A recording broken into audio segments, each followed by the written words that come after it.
We've been promised Mars colonies for decades. Billionaires are building rockets, governments are making plans, and Elon Musk says we'll be there by 2030. But here's the truth: nobody wants to say out loud. The scientists who actually design these rockets, they know something the rest of us don't. Before we begin, where are you right now? Is it late evening, or are you winding down for the night? Tonight, we're uncovering why leaving Earth permanently might be impossible, and why that dream, beautiful as it is, may never come true. If this question has ever crossed your mind, stay with me through this story. A like or comment lets me know you're curious too. Let's begin. Do you remember the first time you saw a rocket launch? Maybe you were 7 or 8 years old, sitting in front of a television screen. Perhaps you were at school and your teacher played a video for the class. The screen suddenly trembled. A colossal flame erupted from below, roaring like thunder tearing through the sky. The rocket slowly lifted off the ground, as if trying to rip apart the heavens themselves. Your heart raced. Your mouth hung open.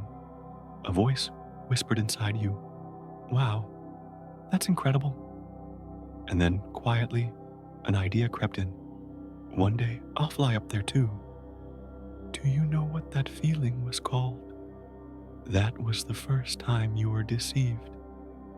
And it was the most beautiful deception you have ever encountered. That image has embedded itself in the consciousness of billions of people. It made us believe that leaving Earth is something simple.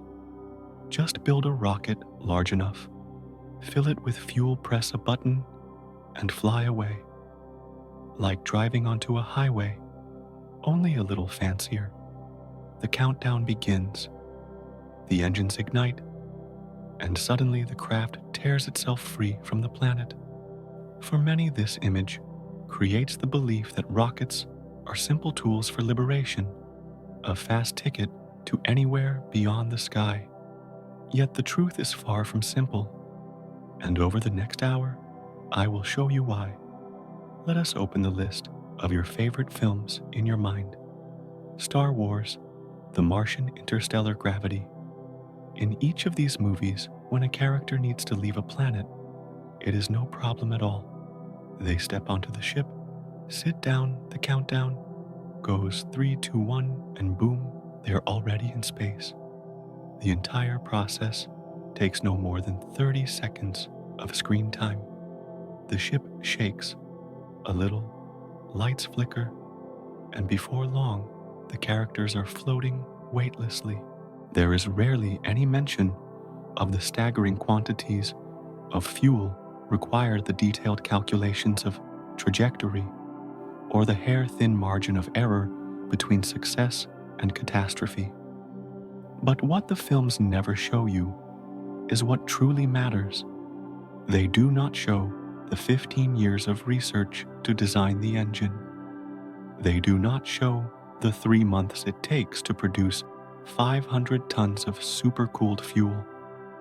They do not show the 12,000 engineers working around the clock checking every single bolt. They do not show the launch pad costing $2 billion that had to be built 6 years earlier. They do not show the 47 test explosions before a single successful launch. And they certainly do not show that there is a 10% chance the rocket will explode right there on the pad. Movies and shows smooth away the difficulties, leaving the impression that flight beyond Earth is no more complex than catching a long-distance train. These portrayals compress months, or even years, of planning into a single moment of dramatic ascent. The engines roar, the camera shakes, and before long, the characters are weightless. This repetition creates a psychological effect. You have seen 100 films like this. Your brain begins to accept it. Oh, flying into space is normal. It is like watching a magic trick 100 times. You start to believe that people really can be sawed in half. Human beings are used to planes. We board them, sit in a chair, and within hours, find ourselves on the other side of the planet. You wake up, open your phone, buy a plane ticket online. 2 hours later, you're sitting in a seat fastening your seatbelt. 10 hours later, you are on the other side of the earth eating pho in Hanoi or pizza in New York. Easy as candy. And in our heads, a sly thought begins to form. If a plane can take me across the Pacific Ocean, 11,000 kilometers, then surely a rocket can take me to Mars. The moon is only 384,000 kilometers away, 35 times farther. So, a rocket is just a stronger version of a plane, right? Just a bit more powerful. But here is the truth that nobody tells you. A rocket and a plane are as different as a bicycle and a ballistic missile. No, actually, they are even more different than that. Let me ask you a question. How high does a plane fly? The answer is 10 kilometers, 10,000 meters. That is 2.5 times the height of Mount Fuji. Sounds high, does it not? But a rocket must fly to 400 kilometers. That is 40 times higher than a plane. You could stack 40 flights on top of each other, and only then would you reach the height a rocket must achieve. But wait, that is only the easy part.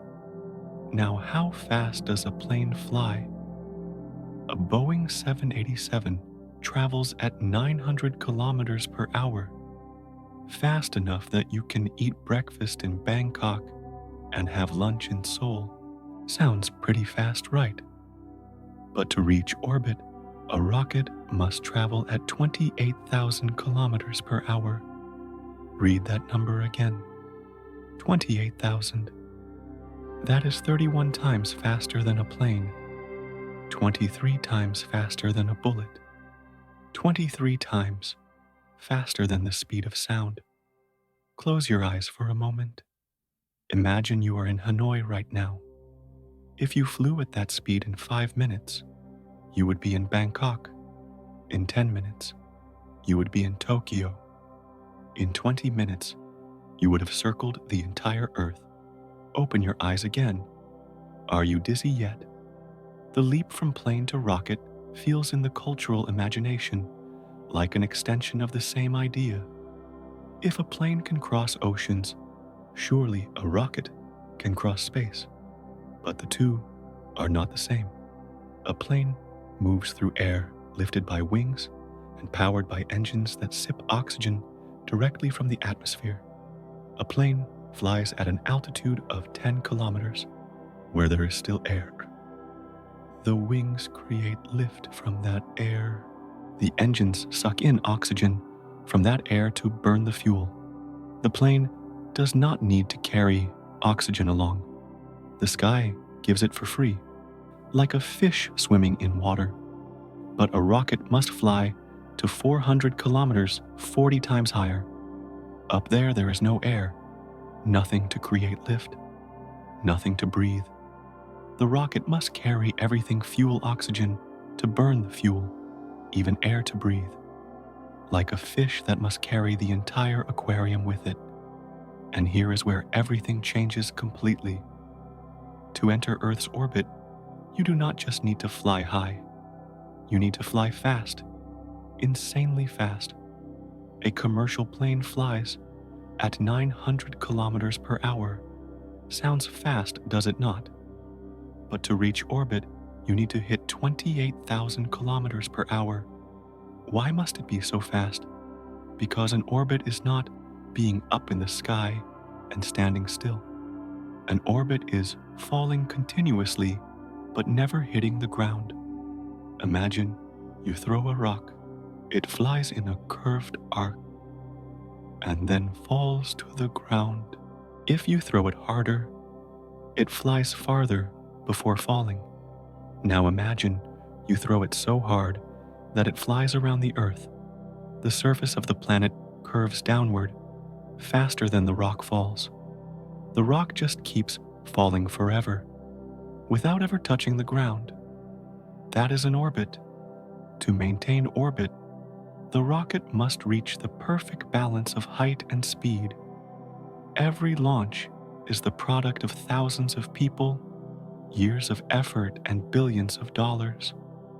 What looks like liberation from Earth is in fact the most constrained and difficult kind of travel we have ever attempted. It is faster than a rifle bullet 23 times over. Faster than sound 23 times. So fast that if you were in Hanoi and flew at that speed, 10 minutes later, you would be in Tokyo. 20 minutes later, you would have circled the Earth. So fast that it tears apart the air and creates fire from friction. The next time you sit on a bus or in a taxi, look out the window, feel the speed of 50 or 60 kilometers per hour. Now multiply that speed by 500 times. That is what your body must endure when going to space. Every cell in your body is being compressed with a force 3 to 4 times your body weight. Like 3 large people sitting on top of you for 8 minutes straight. Your heart must pump blood against this force. Your lungs are pressed, making it hard to breathe. Your eyes are pulled downward. Your vision blurs. And then there is the temperature. Outside the rocket, it reaches 3,000 degrees Celsius, hotter than volcanic lava, hotter than a blacksmith's forge. The surrounding air turns into plasma ionized gas. Fortunately, there's a protective shell. Without it, you would simply evaporate. The sound is another killer. 200 decibels at the launch pad. The human ear can only handle 120 decibels. At 150 decibels, your eardrum ruptures. At 200 decibels, sound waves can kill. The vibrations shake your internal organs from 5 kilometers away. If you stood 500 meters away without protection, you would die instantly. Neil Armstrong, the first man on the moon, once said, "It feels like being stuffed into a washing machine that is spinning. At the same time, someone is hitting you with a hammer, while the entire room is shaking like an earthquake, and you know clearly that right beneath your butt, 3,000 tons of fuel are burning." Buzz Aldrin added, "The Saturn V rocket shook so violently that we could not read the instrument panel. The letters were all blurred. We could only pray it would not explode." Here are the real statistics. The fatality rate for astronauts is about 3%, higher than that of Special Forces soldiers or deep-sea divers. 18 American astronauts have died on missions, 4 from the Soviet Union, not counting training accidents. Someone once joked, space travel is like sitting on a giant bomb and praying that the bomb explodes in the downward direction, not in all directions. It sounds exaggerated, but it is not. That is reality. Behind every smooth image of ascent is a hidden mountain of effort. We want to believe that the sky is open, that we are only a few steps away from leaving behind all the problems of Earth. Rockets embody that dream in shape and motion, rising on fire and thunder, as if tearing the chains of gravity apart. But to mistake that symbol for reality is to overlook the challenge that still defines our age. So, we have just broken the first illusion. Rockets are not space taxis. They are a brutal battle against the strongest force we know, gravity. Let's take a breath here. I know those numbers might feel overwhelming, but they are just the beginning, because even if we accept how hard it is to fight gravity, there is something else, something deeper, a mathematical equation written over a century ago that still controls everything we do in space. Now, I am going to tell you about a mathematical equation. Do not worry, you do not need to understand math. You only need to understand its consequences.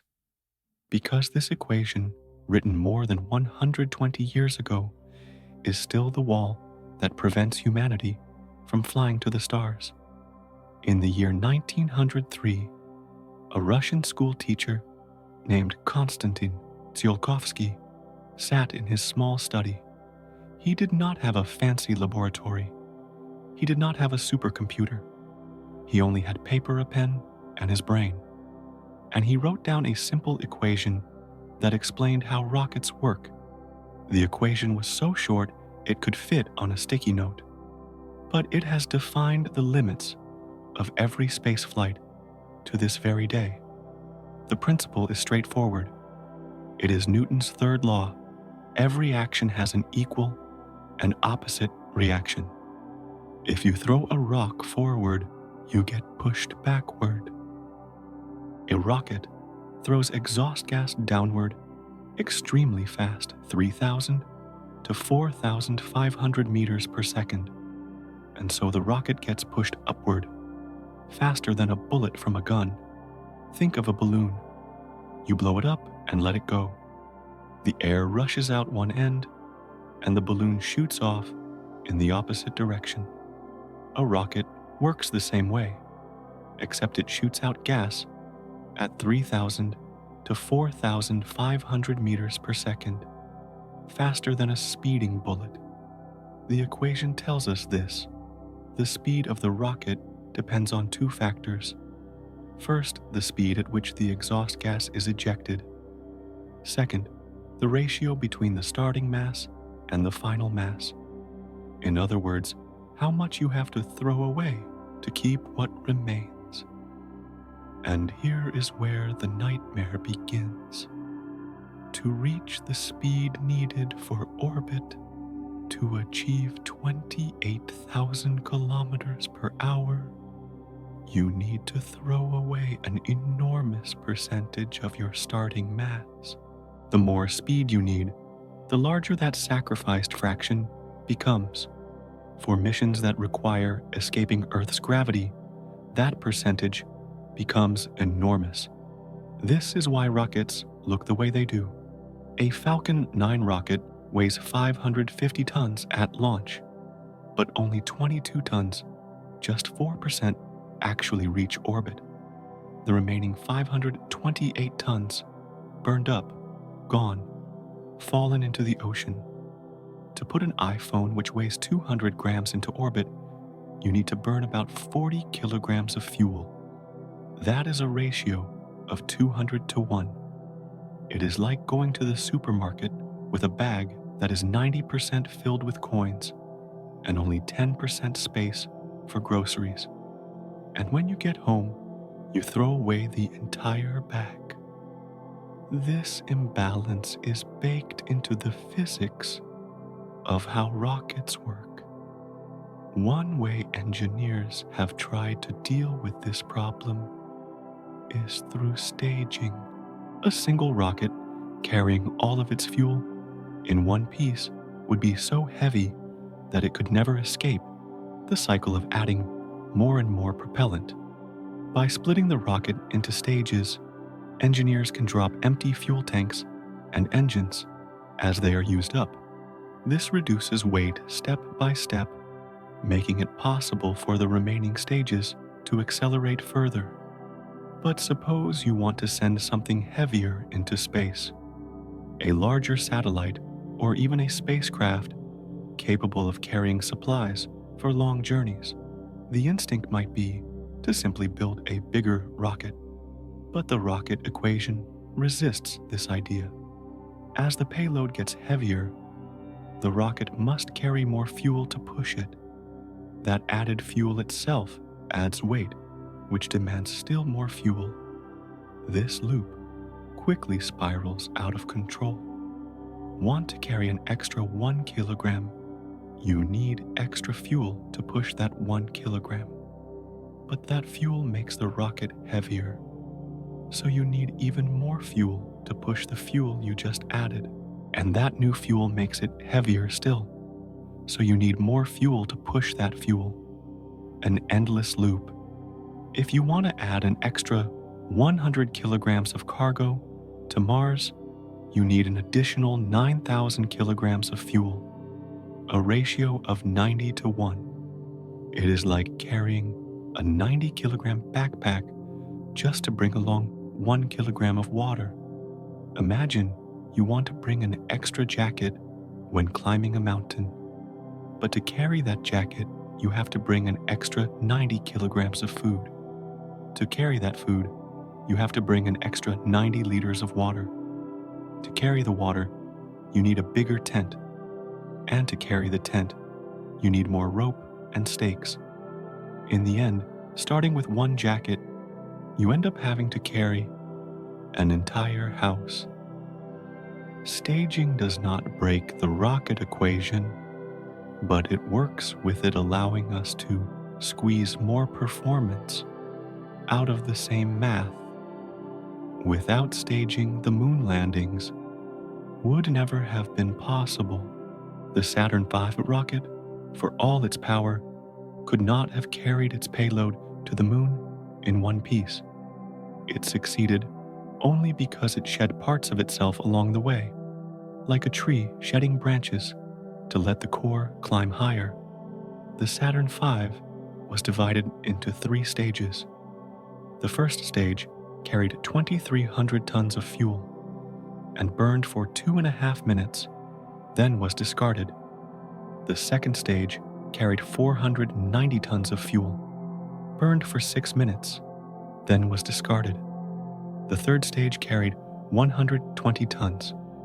In the end, only a small 30-ton ship made it to the moon, from 3,000 tons down to 30 tons. 1%. It is like climbing a mountain with 3 friends carrying luggage. After 1/3 of the way, the first friend stays behind, and you take their luggage and keep going. After 2/3, the second friend stays behind. At the summit, it is only you and the last person with the smallest backpack. That is how you reach the top. The rocket is like a snake shedding its skin, but instead of shedding just skin, it sheds almost its entire body. Only the head survives. Yet even staging has limits. If you want to send something much farther than the moon, say a crewed mission to Mars, you face the same wall. The spacecraft will need not just enough fuel to leave Earth, but also fuel to slow down when it arrives, and then more fuel to leave Mars and come back. Every drop of that fuel has to be carried from the start, stacked on top of itself, magnifying the weight and feeding the cycle once more. In theory, you could keep adding stages, but in practice, this becomes unwieldy. A rocket tall enough to hold all that propellant would be too large to build or launch. The costs would skyrocket long before the rocket itself did.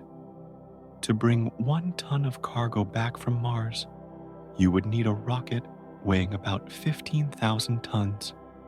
No one has ever built such a thing. Staging is still bound by the equation. It only means working with the equation, not breaking it. To go to Mars and return, you need 10 to 20 times more fuel. You cannot just keep adding stages forever. The rocket would be so tall, it would reach the sky impossible to construct. This is where the dream of building ever bigger rockets runs into reality. People often imagine a future where we simply build machines large enough to carry whole colonies of people and supplies across the solar system.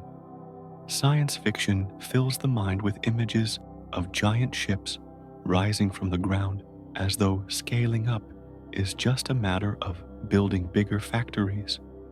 But the rocket equation shows why that dream does not translate easily into practice. The growth is not linear, it is exponential. Each step upward requires far more than the step before. The difference between sending a small satellite and sending a heavily loaded spacecraft is huge within the current framework of rocketry. For the dreamers, this equation feels like a chain. It sets limits on what we can attempt with the tools we have. For those who design rockets, it is a constant challenge that forces every choice to be made with efficiency in mind. The fuel tanks, the engines, the stages all are dictated by the unforgiving balance of mass and velocity. It is why a rocket on the launch pad looks impossibly large, but carries only a small capsule at its tip. The sheer scale hides the truth that almost everything you see is fuel, and almost nothing that matters survives to orbit. The rocket equation does not forbid us from leaving Earth, but it charges a price so steep that only the most carefully planned missions can pay it. Every dream of going farther, whether to Mars, to asteroids, or to distant stars, runs into this paywall until we find ways around it, whether through new propulsion or entirely different concepts of travel. Rockets will remain machines that give us only limited freedom. And that, my friend, is the nightmare written in math. You now understand that 90% of a rocket's mass is fuel. But do you truly grasp what 90% means? Let me show you the numbers that most people never hear about. A Falcon 9 rocket holds 500 tons of fuel. 500 tons. That is the weight of 100 adult African elephants. And all of that fuel burns completely in 2.5 minutes. 2.5 minutes. Think about that. In the time it takes you to read 3 paragraphs, a rocket has consumed 500 tons of fuel, 3,333 kilograms, every second. Each second that passes the rocket is burning the equivalent weight of a mid-sized car. 1 second, a Toyota Camry turns to smoke. Next second, a Honda Civic vanishes. The second after that, a Ford Focus becomes superheated vapor. If you had an Olympic-sized swimming pool holding 2.5 million liters of water, a Falcon 9 could drain it completely in 2.5 minutes. Imagine standing beside that pool, watching the water level drop at a terrifying speed, as if some invisible monster were swallowing it whole. But the raw numbers are only the tip of the iceberg. Because rocket fuel is not like gasoline for your car. It is not something you pour from a can into a tank and leave sitting there. Rocket fuel is one of the most dangerous and difficult substances humans have ever created. Most modern rockets use cryogenic fuel. The word cryo comes from Greek meaning icy cold. And when I say icy cold, I am not talking about your household refrigerator or even a freezer. I am talking about temperatures almost unimaginable. Liquid oxygen, also called LOX, is cooled to negative 183 degrees Celsius. Negative 183. For comparison, the average temperature in Antarctica, the coldest place on Earth, is around negative 50 degrees Celsius. Liquid oxygen is colder than Antarctica. If you spilled a drop of liquid oxygen on your hand, it would freeze instantly. Not freeze the way your hand feels when you touch snow. Freeze the way your skin cells shatter like glass. Freeze the way your finger might fall off if not treated immediately. But liquid oxygen is not even the worst. Liquid hydrogen is cooled to negative 253 degrees Celsius. That is close to absolute zero, the coldest temperature possible in the universe. Your home refrigerator is negative 18 degrees Celsius. Liquid hydrogen is 235 degrees colder than your refrigerator. 235 degrees. And here is the terrifying part: even if you keep liquid hydrogen in a super insulated container with thick layers of isolation material, it still constantly evaporates. 2 to 3% every hour. Just sitting there doing nothing, it disappears into the air. Engineers must continuously top off the hydrogen, constantly adding more to replace what is lost. It is like pouring water into a basin with a hole in the bottom. You cannot stop the leak. You can only keep pouring. And you think producing these things is easy. Liquid oxygen and liquid hydrogen do not exist in nature. They must be created in giant industrial plants, consuming unimaginable amounts of energy. To produce 500 tons of liquid oxygen for one Falcon 9 launch, you need to consume the electricity equivalent of 20 households using power for an entire year. 20 families. Every day they turn on lights, watch television, use refrigerators, washing machines, air conditioning. The whole year, all that energy just to create fuel for one launch lasting 2.5 minutes. 1 liter of liquid hydrogen costs 10 to 15 US dollars. Not because hydrogen is rare. Hydrogen is the most common element in the universe. It is expensive because cooling it to negative 253 degrees Celsius requires 15 kilowatt hours of electricity per liter.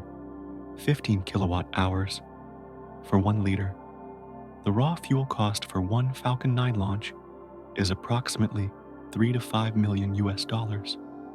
And that is just the raw material cost, not counting transportation costs, not counting storage costs, not counting the cost of engineers monitoring it 24 hours a day to ensure it does not explode.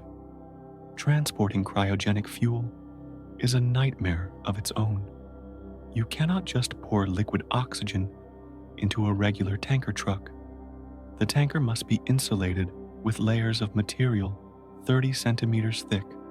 30 centimeters. That is the thickness of a dictionary. And even with that insulation, you still lose 2 to 5% of the fuel along the way, simply evaporating into the air. Hydrogen is worse. Hydrogen is not just extremely cold, it is extremely flammable. A small leak, invisible odorless, can create an invisible fire. Invisible. You could walk straight into a hydrogen flame and not know until your body catches fire. In 2016, a Falcon 9 rocket exploded on the launch pad in Florida. Not during flight, on the launch pad, standing still. The cause: liquid oxygen that was too cold cracked a carbon fiber container. The LOX was so cold it made the carbon fiber brittle, and the container shattered. $400 million vanished in an explosion lasting 6 seconds. The entire building shook. A black smoke cloud rose hundreds of meters high. Luckily, no one was nearby, but it was a reminder that even when a rocket is not flying, it is still dangerous. Even standing still, it is still a bomb. And now, for the most terrifying part, fueling the rocket. This process is called fueling, but I think it should be called the dance of death. It takes 2 to 4 hours. 50 to 100 engineers monitor every step, and one small mistake, just one mistake, could destroy the entire launch pad. You cannot pour fuel quickly. If you pour too fast, thermal shock will cause the metal to expand suddenly. Metal expansion means cracks. Cracks mean leaks. Leaks mean explosion. So engineers must cool the rocket slowly. They start pumping fuel at a slow rate. They monitor the temperature of every part of the rocket using hundreds of sensors. They adjust the pumping speed every few minutes. The entire process is like a ballet dancer performing on a thin wire over a volcano's mouth. And throughout this process, the fuel continues to evaporate constantly, so they must pump more than the needed amount, because part of it will disappear before the rocket can lift off. Imagine you are filling up your car with gas, but your gas is negative 250 degrees Celsius. One tiny spark will make everything explode, and you must pour 500 tons perfectly with no errors. That is the job rocket engineers do every day. But even when the fuel has been safely loaded, there is still one final problem: the launch pad. The launch pad is not just a flat piece of concrete. It is an engineering masterpiece, one of the most expensive structures humans have ever built. Pad 39A at Kennedy Space Center. The launch pad SpaceX uses costs $900 million. $900 million for a piece of ground. The foundation goes 15 meters deep. The concrete is 3 meters thick. 3 meters. That is thicker than most building walls. Why so thick? Because when a rocket launches, the exhaust flame is 3,000 degrees Celsius. 3,000 degrees. That is hotter than molten lava. That is hot enough to melt steel in seconds. The concrete must withstand that heat, that pressure, that violence, without cracking apart. But concrete alone is not enough. The launch pad has a water deluge system. 1 million liters of water. 1 million, all of it sprayed in 20 seconds to absorb the shock and sound waves. Without that water, the sound alone could shake the rocket to pieces before it even leaves the ground. And here is what no one tells you.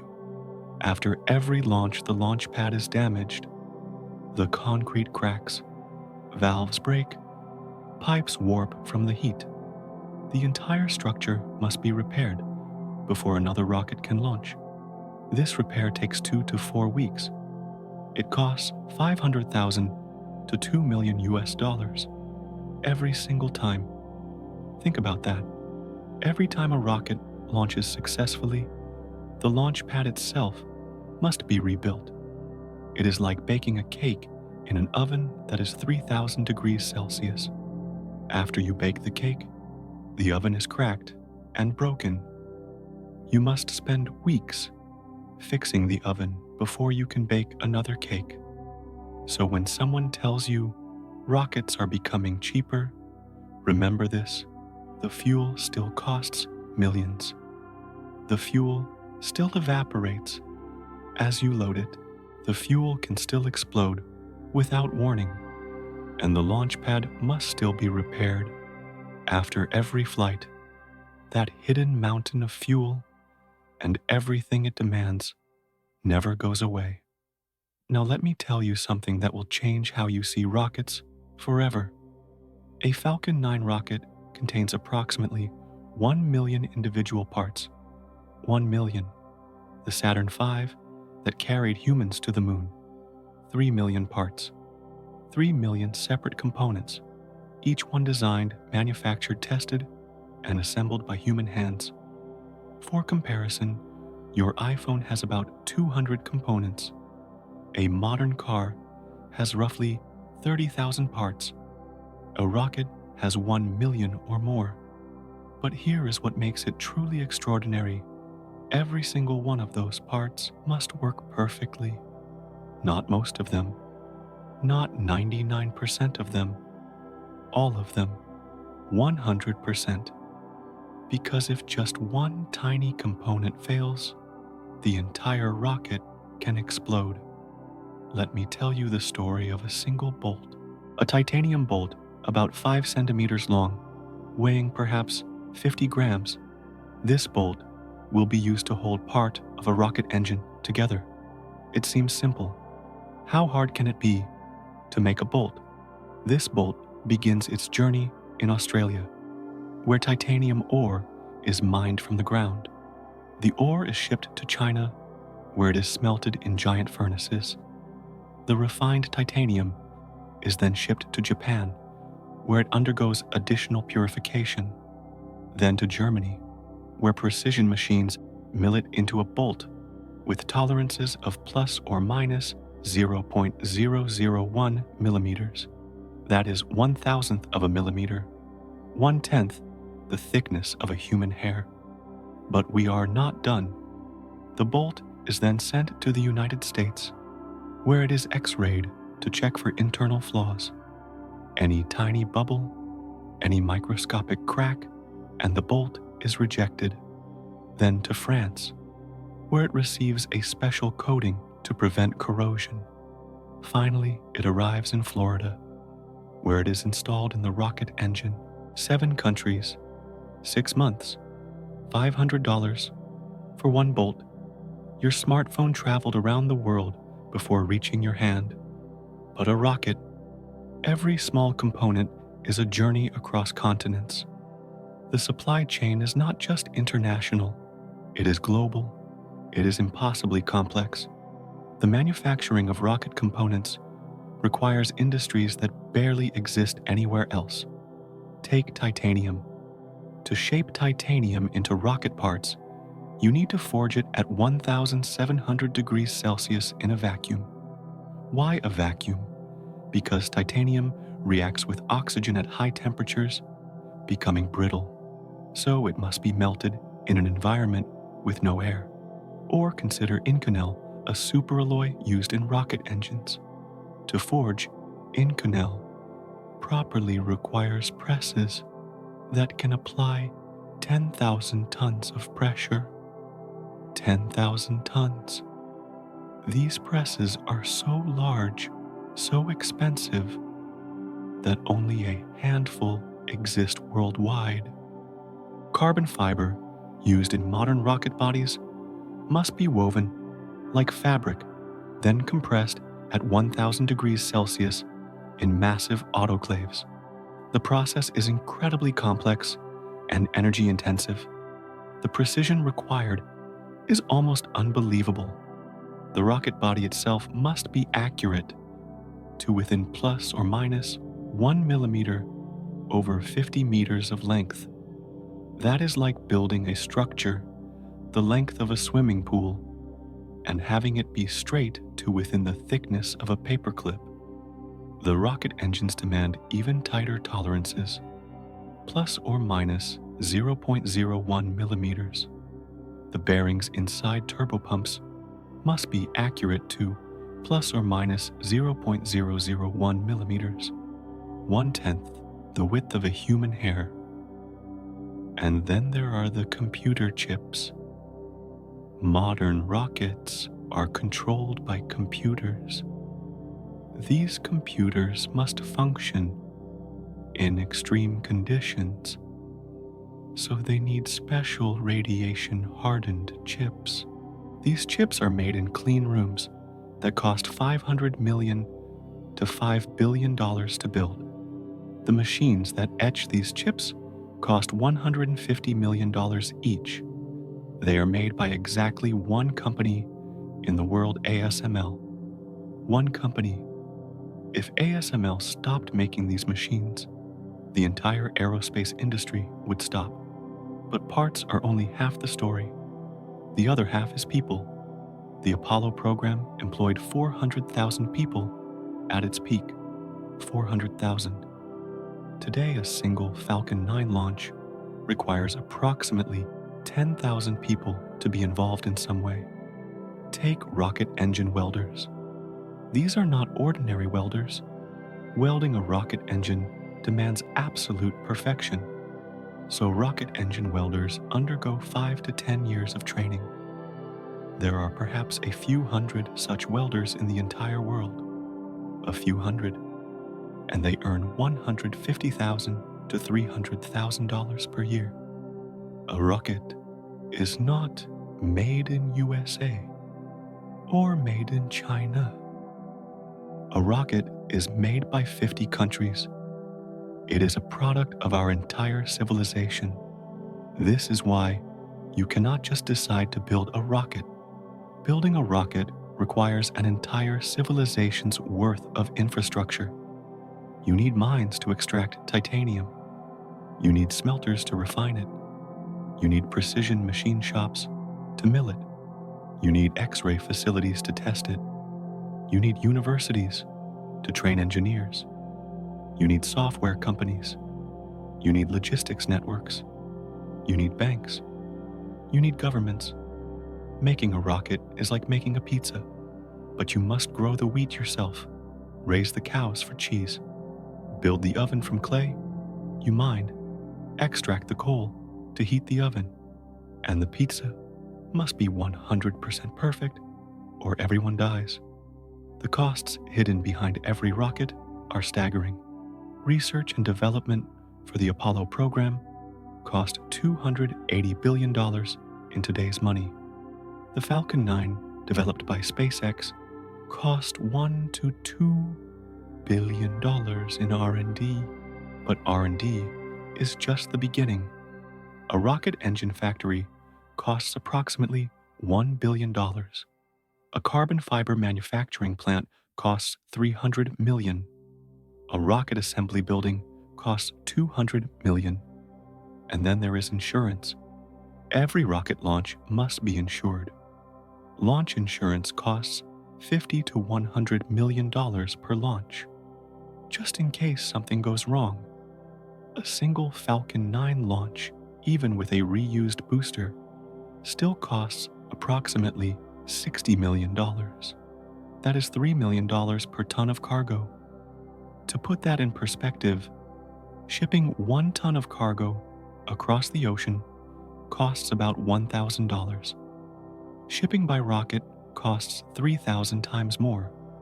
So when people say we can colonize Mars, remember what that truly requires.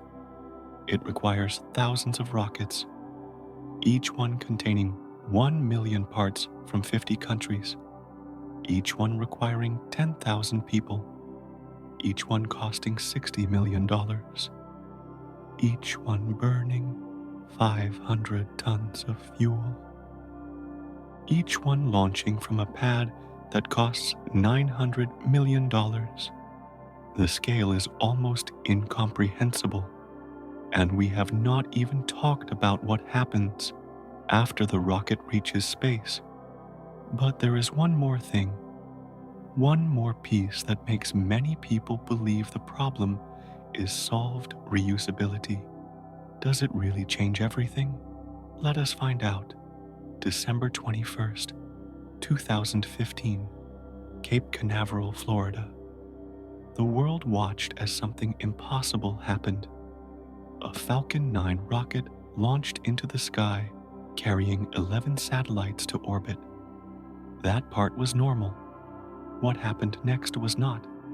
After separating from the second stage, the first stage booster, instead of falling into the ocean, like every rocket, before it fired its engines, it flipped around, it descended, and it landed standing perfectly upright on a concrete pad, its legs deployed like a science fiction movie come to life.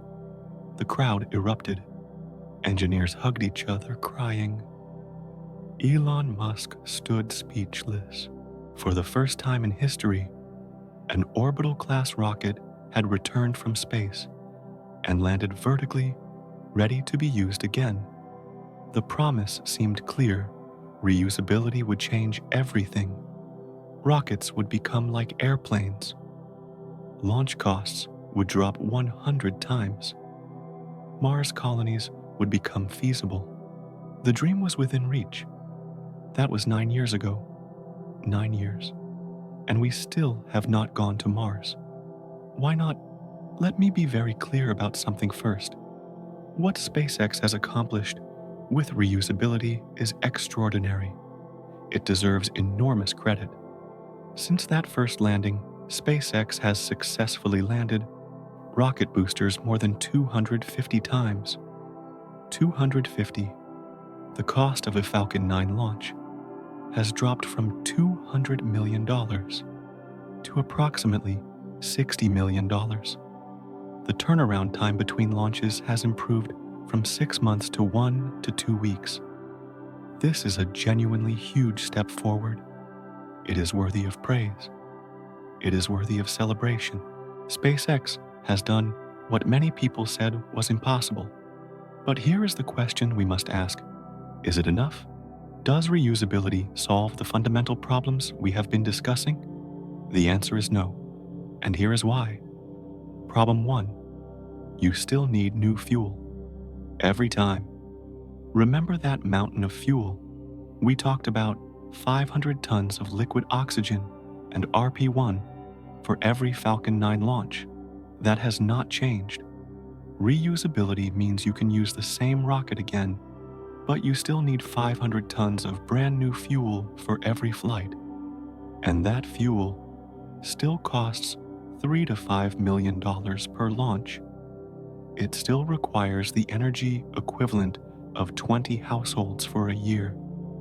It still must be cooled to negative 183 degrees Celsius. It still evaporates as you load it. It can still explode. Think of it this way. Imagine you have a reusable car. Wonderful. But every time you drive it, you must burn 5,000 liters of gasoline. That costs $10 per liter. Every single trip costs $50,000 in fuel alone. Yes, you saved money by not buying a new car, but the fuel cost has not decreased at all. That is reusability in rockets. The hardware cost has decreased. The fuel cost has not. Problem 2, maintenance is expensive. A reused rocket is not like a reused airplane. After every flight, the Falcon 9 booster must undergo extensive inspection and refurbishment. Engineers must inspect all 9 engines. They use X-ray imaging to check for internal cracks. They perform ultrasound scans. They replace valves and pumps that have been damaged by the extreme heat and vibration. This process takes 2 to 4 weeks and costs $5 to $10 million per flight. And after 10 to 15 flights, the entire engine section must be replaced, costing $10 to $20 million. Compare this to a commercial airplane. A Boeing 737 can fly 50,000 times before a major overhaul. 50,000 flights. A Falcon 9 booster flies 10 to 15 times before retirement. It is like a Formula One race car. Yes, you can use it again. But after every race, you replace almost every component. The tires, the engine parts, the suspension. What remains is mostly the frame. Is that truly reusability? Problem 3. Only Stage 1 is reusable. Here is something most people do not realize. Only the first stage of the Falcon 9 is reusable. The second stage, which contains expensive engines and travels at twice the speed of the first stage, is still sacrificed every single flight. Why? Because to land the second stage, you would need to carry extra fuel to slow it down from orbital velocity. That extra fuel makes the rocket heavier, which means you need more fuel at the beginning, which makes it heavier still. The rocket equation appears again like a ghost that will not go away. So every Falcon 9 launch still throws away the second stage, still throws away engines, tanks, and computers worth millions of dollars into the ocean. Every time. Reusability has cut costs. Yes, but only partially. The rocket is still mostly expendable. Problem 4. Scale remains the barrier. Let us talk about numbers. Reusability has reduced launch costs from $200 million to $60 million per flight. That is a 3 times reduction. Excellent. But now, consider what a Mars colony requires. A colony of 100 people needs approximately 110 tons of supplies per year. Food, water, spare parts, equipment. At 22 tons per Falcon 9 launch, that is 7 launches per year.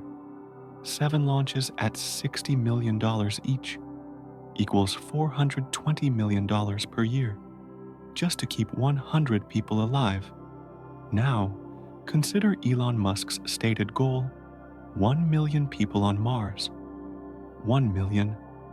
That would require 1,100,000 tons of supplies per year. That is 10,000 launches per year. 10,000. At $60 million per launch, the cost would be $600 billion per year. $600 billion every year. That is approximately the GDP of Poland or Thailand, just for supply runs.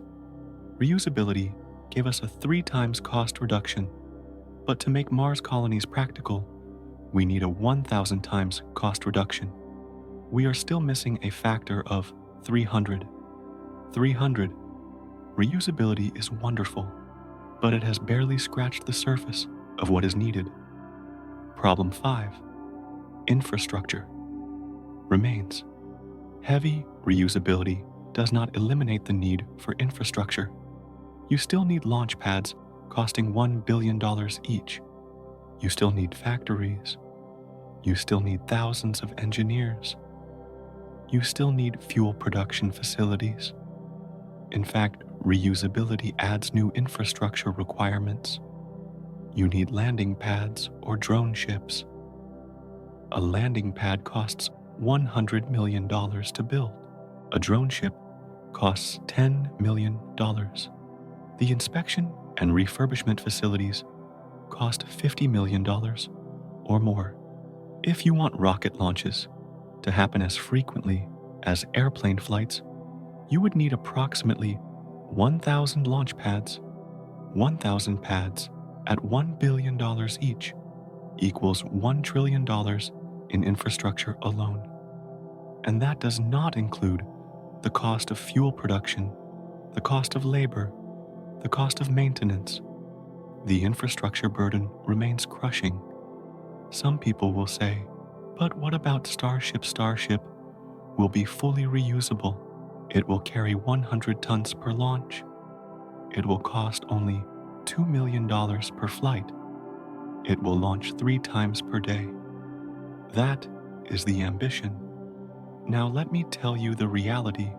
As of 2024, Starship has attempted 4 test flights. 2 of them exploded. It has not yet reached orbit. It has not yet been reused even once. Not once. My prediction, by 2030, Starship might reach orbit reliably.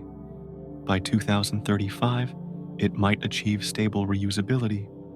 By 2040, it might manage 50 to 100 launches per year.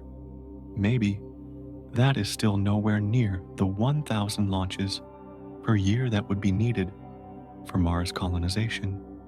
Not even close. And even if Starship achieves everything promised, even if it launches 3 times per day at $2 million per launch, do the math. 3 launches per day is roughly 1,000 launches per year. 1,000 launches at $2 million each is $2 billion per year, just in launch costs. Not counting fuel, not counting infrastructure, not counting the cost of building the supplies being launched. The dream is getting closer, but it remains very far away. I want to be clear about something. I am not trying to pour cold water on SpaceX or discourage progress. SpaceX has accomplished incredible things. They have pushed the boundaries of what is possible. They deserve immense respect. But major progress is not the same as problem solved. It is like climbing Mount Everest. You climb 1/3 of the way up the mountain. That is amazing. That is further than anyone has ever climbed before. You deserve celebration, but the remaining 2/3 of the mountain is still there, and that remaining 2/3 is harder than the first third, much harder. Reusability is the first third of the mountain. We have climbed it. Now we can see the rest of the climb ahead, and it is steeper than we thought. So that is the rocket problem, the machine problem, the engineering problem. But now suppose we solve all of it. Suppose the rockets work perfectly. Suppose we spend the trillions. Suppose we somehow land people on Mars. That is where the real nightmare begins. Because the rocket was just the vehicle. Now, we must talk about what happens to the passenger, the fragile human body built for one planet, trying to survive on another. Imagine your home right now. No grocery store within reach. No plumber to fix your pipes. No mechanic to repair your car. And when you call for help, it takes 26 months for anyone to arrive. 26 months. Over 2 years. That is not a hypothetical scenario for some distant future. That is the reality of every Mars colony we might build. People often think the hard part is getting to Mars, but getting there is just the beginning. The real challenge, the one that might prove insurmountable, is staying alive once you arrive. Every machine breaks. This is not pessimism. This is engineering reality. On Earth, we barely notice this truth because we live surrounded by an invisible ocean of spare parts repair shops and replacement systems. Your refrigerator stops working. You call a technician. He arrives the next day with parts from a warehouse 10 kilometers away. Those parts came from a factory in another country. That factory got its materials from mines on 3 continents. All of this happens so smoothly, so automatically, that you never think about it. Now remove all of that, every last bit of it. That is a Mars colony. A pump fails in your water recycling system. You do not have a spare. You cannot order one online. You cannot drive to a hardware store. The nearest source of that pump is 55 million kilometers away, minimum, and it is only going that direction once every 26 months. 26 months is how long it takes for Earth and Mars to align in their orbits, such that a spacecraft can make the journey efficiently. These alignment windows, called launch windows, open briefly and then close. If you miss the window, you wait 2 years and 2 months for the next one. Think about that.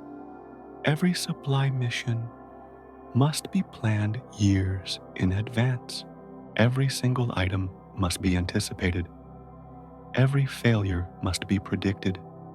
And if something breaks that you did not plan for, you wait 26 months, hoping you survive that long.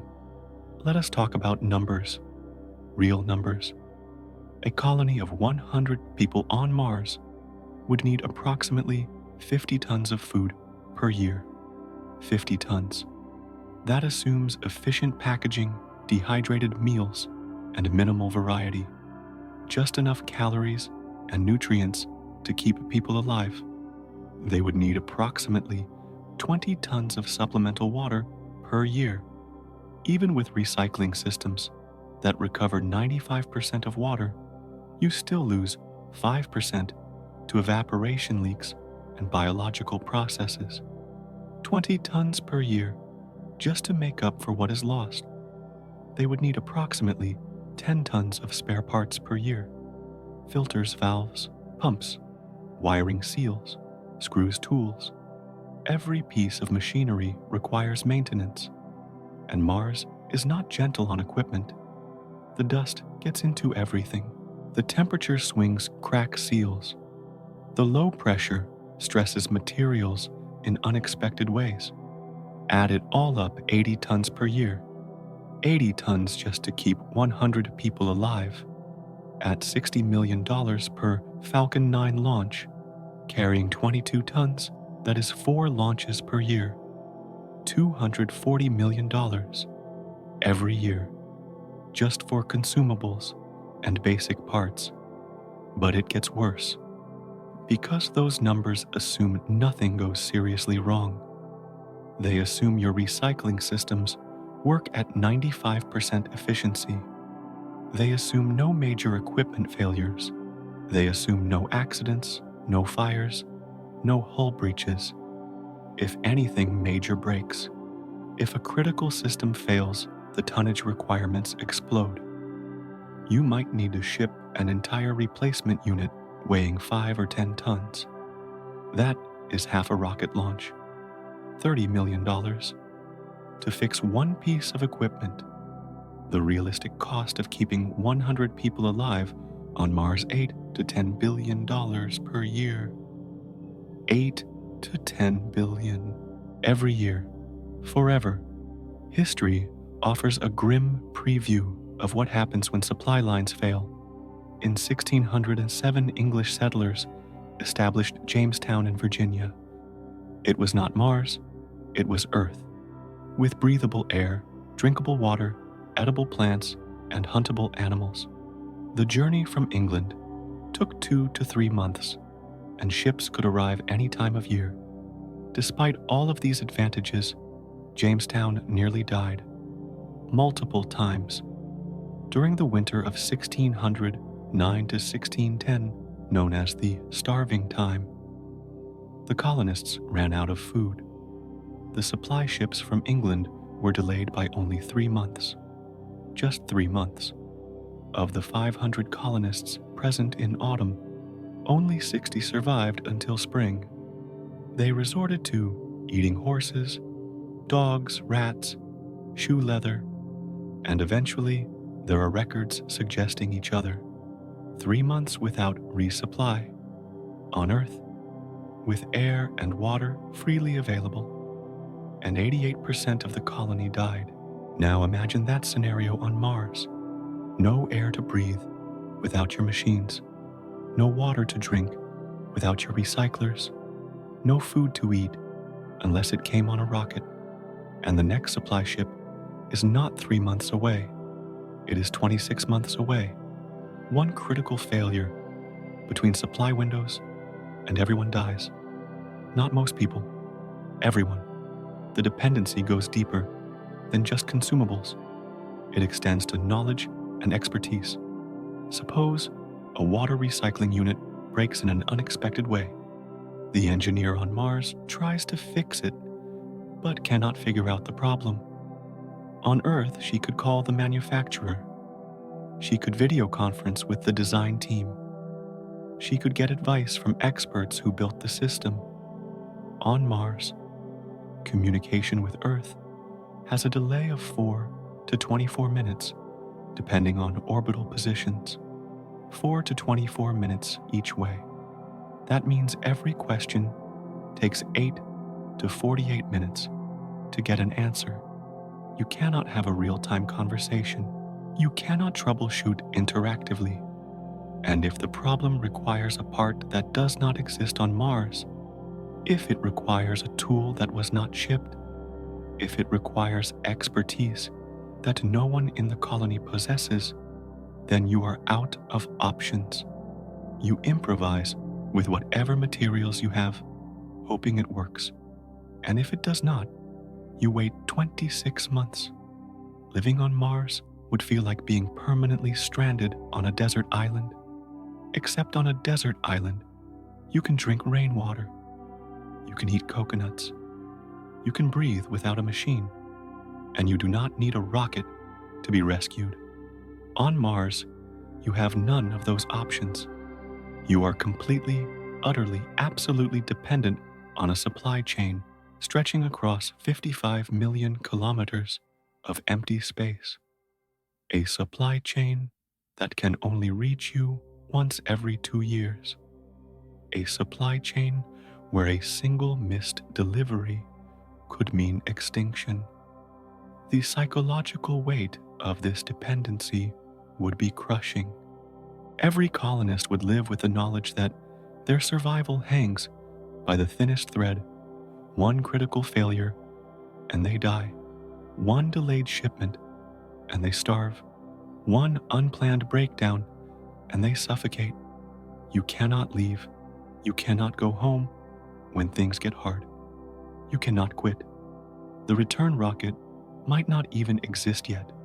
You are committed, trapped, betting your life that the rockets keep coming, that Earth keeps caring, that the funding does not dry up, that a war or economic collapse or political shift does not cut you off forever. People often dream of Mars colonies as symbols of human freedom and independence. The reality would be the opposite. Mars colonists would be the most dependent humans who have ever lived. More dependent than a hospital patient on life support. Because at least the hospital patient is surrounded by doctors, equipment, and backup systems. The Mars colonist is surrounded by nothing but dust and silence. Some people argue that colonies could eventually become self-sufficient, that over time they could manufacture their own parts, grow their own food, and break free from Earth. This is theoretically possible, but it would take decades, probably centuries, because self-sufficiency does not mean just growing food. It means replicating an entire industrial civilization on another planet. You need mines to extract metals, refineries to process them, factories to shape them, chemical plants to produce plastics and sealants, semiconductor fabrication facilities to make electronics. All of this powered by massive energy systems that themselves need to be built and maintained. Each of these industries depends on dozens of other industries. Mining equipment needs replacement parts. Refineries need catalysts and chemicals. Factories need precision tools. It is a web of dependencies so complex that even on Earth, no single nation can do it alone.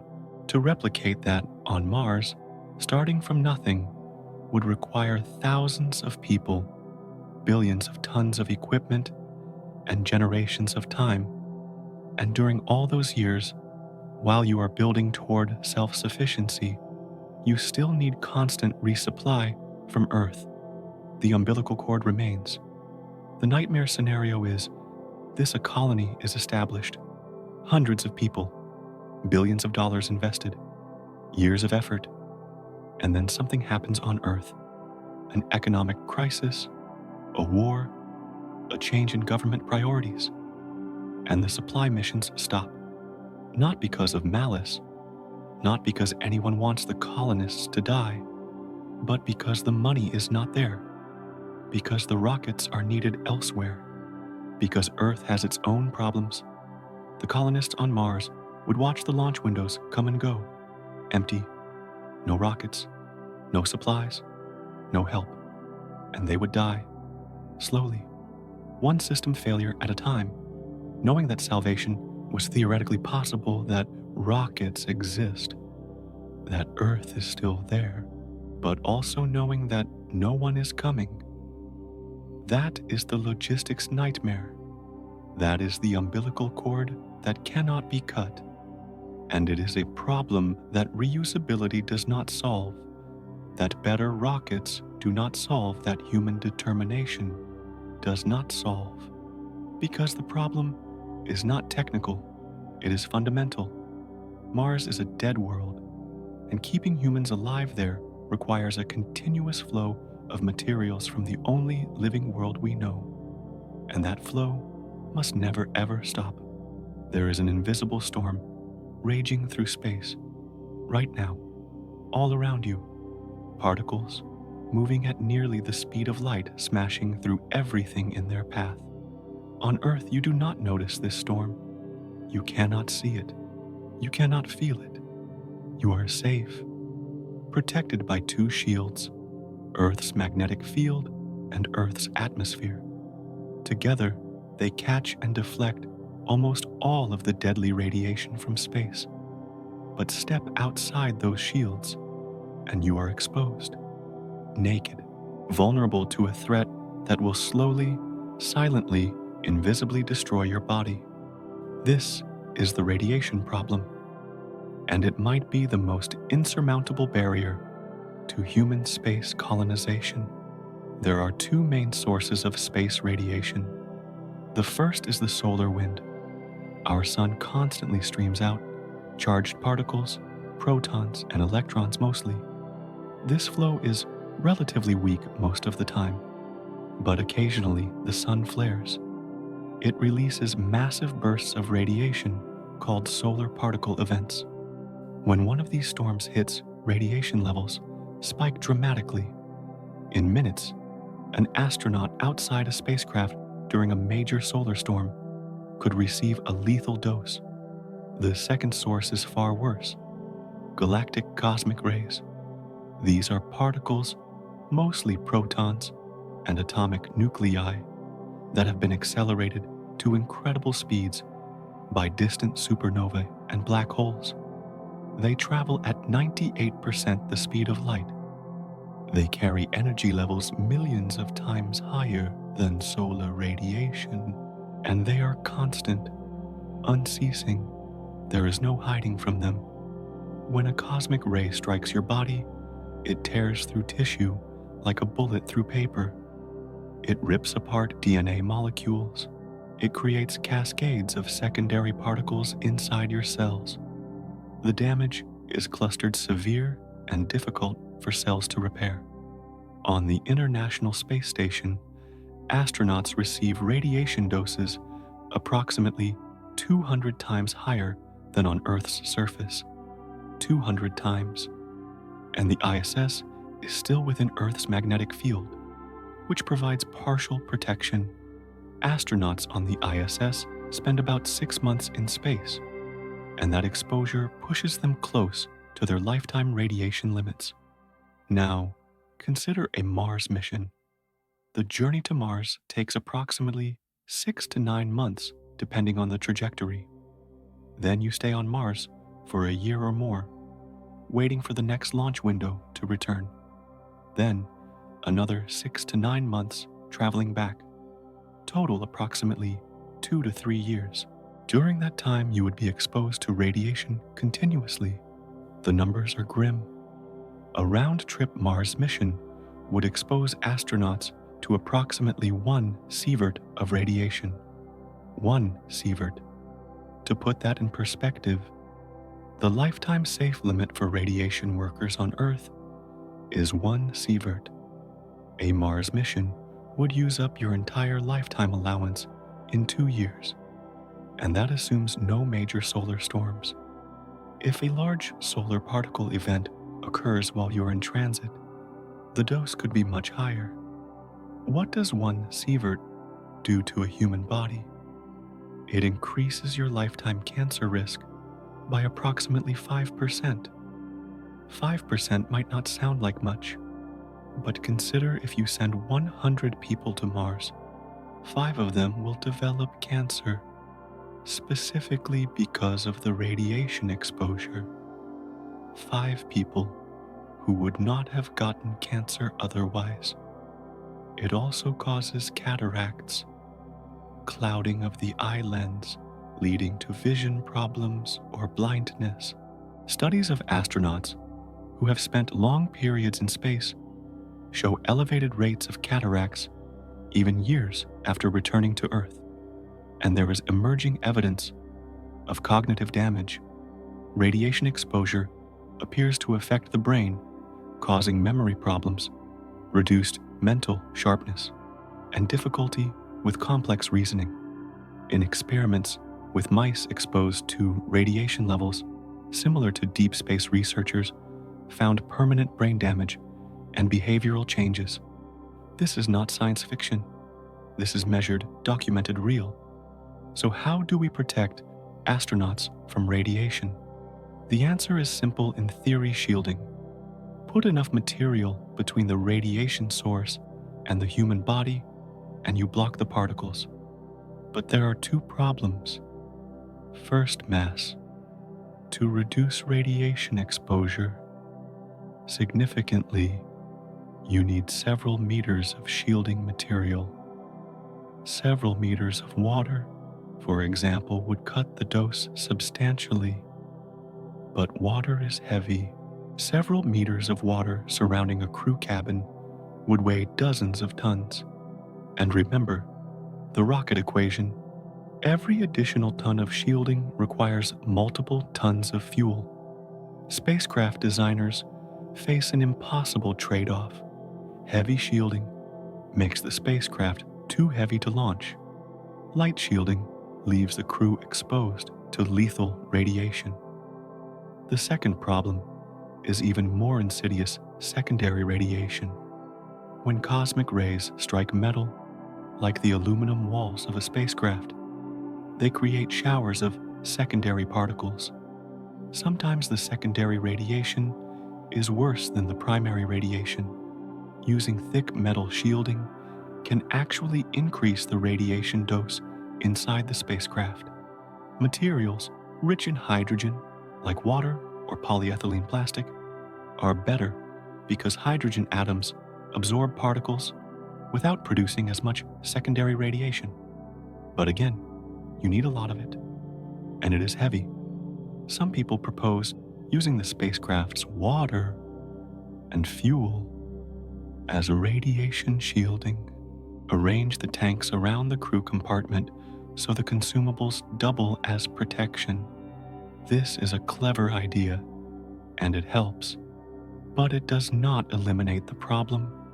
And as the mission progresses and the water and fuel are consumed, the shielding decreases. Others suggest building spacecraft with magnetic fields mimicking Earth's magnetic field on a smaller scale.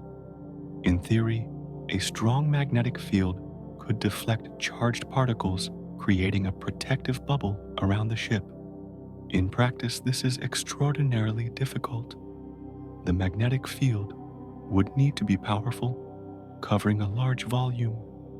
Generating such a field requires enormous amounts of electrical power.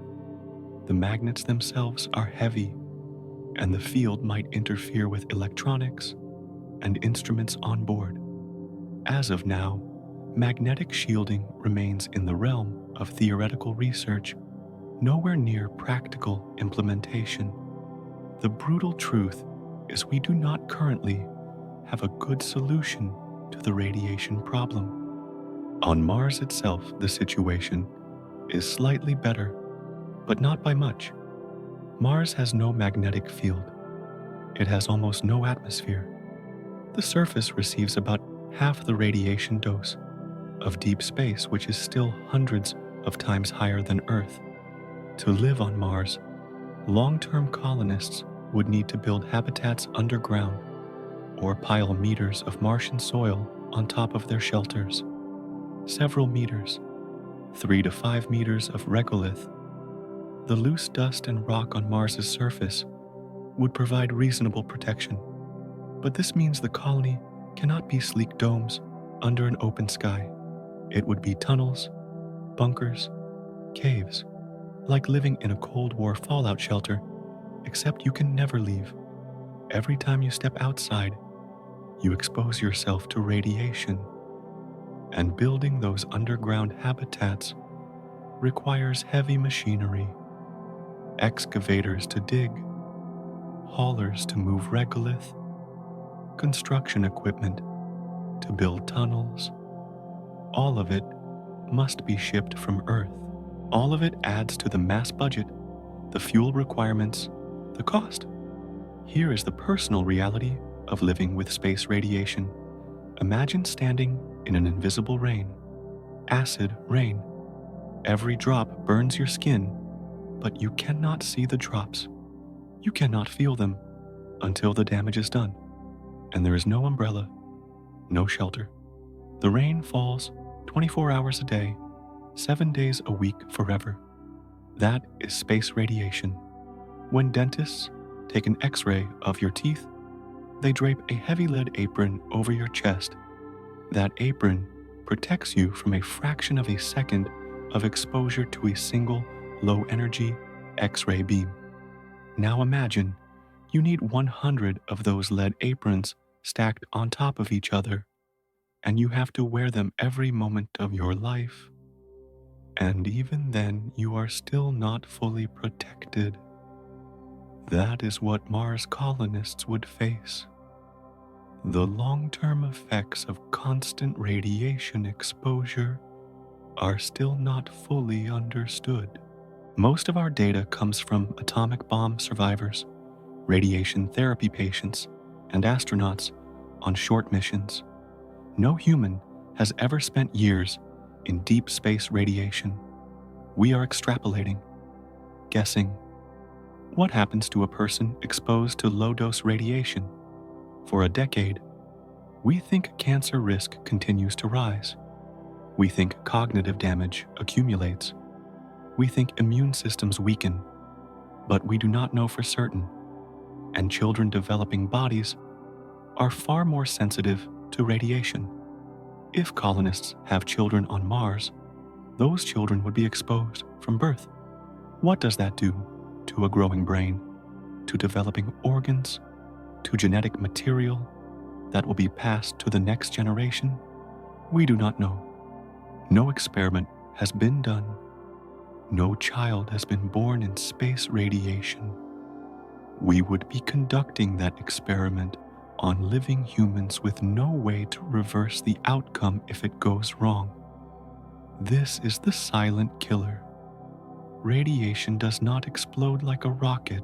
It does not suffocate you like a broken air system. It works slowly, invisibly accumulating damage day after day, year after year. And there is no escape. No technology currently exists or is even on the horizon that can fully protect humans from space radiation during long-duration missions. So when people talk about Mars, colonies, about living on other worlds, remember this invisible storm. Remember that every moment spent beyond Earth's protective shields is a gamble with your health, your mind, and your life. The radiation barrier is not a problem we can engineer around with better rockets or more funding. It is a fundamental feature of the universe, and it might be the wall that keeps us trapped on Earth forever. Have you ever stayed in bed for too long? Perhaps you were sick or recovering from an injury, and you lay still for several days. When you finally stood up, your legs felt weak. Your balance was off. You felt dizzy, fragile, like your body had forgotten how to work properly. Now, multiply that feeling by 1,000 and imagine it never goes away. That is what low gravity does to the human body. Gravity is not just the force that keeps your feet on the ground. It is the invisible sculptor that has shaped every aspect of your biology over millions of years of evolution. Your bones, your muscles, your heart, your blood circulation, your inner ear balance system, all of it evolved under exactly 1 G of gravitational force. Earth's gravity, not more, not less. Remove that force or even reduce it, and your body begins to break down. Let us start with bones.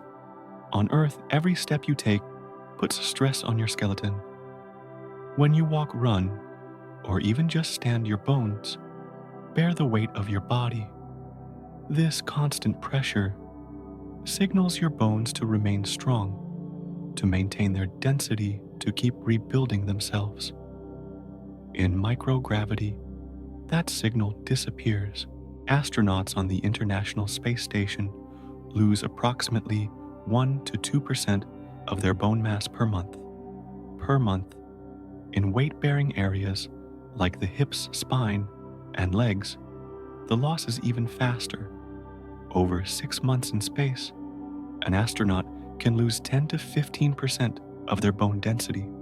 To put that in perspective, an elderly person with severe osteoporosis might lose 1 to 2% per year. Astronauts lose that much per month. Their bones age decades in just a few months. Scott Kelly, the American astronaut who spent nearly 1 year on the ISS, lost approximately 7% of his bone mass. 7%. When he returned to Earth, it took 6 months of intensive rehabilitation, weight training, and calcium supplements just to partially recover. And some of that bone mass never came back. It was gone permanently. Now imagine living on Mars, not for 6 months or a year, but for decades or for life. Mars has 38% of Earth's gravity. That is more than zero, but it is far less than 1 g. And here is the terrifying truth. We do not know if 38% is enough. No human has ever lived in reduced gravity for an extended period. We have no data. We are guessing. It is possible that 38% gravity is sufficient to maintain bone health. It is also possible that it is not, that bones will still weaken just more slowly than in zero gravity, that colonists will still suffer fractures from minor falls, that their skeletons will still crumble over years. We will not know until we try, and the people who try will be the experiment. But bones are only the beginning. Muscles follow the same terrible path.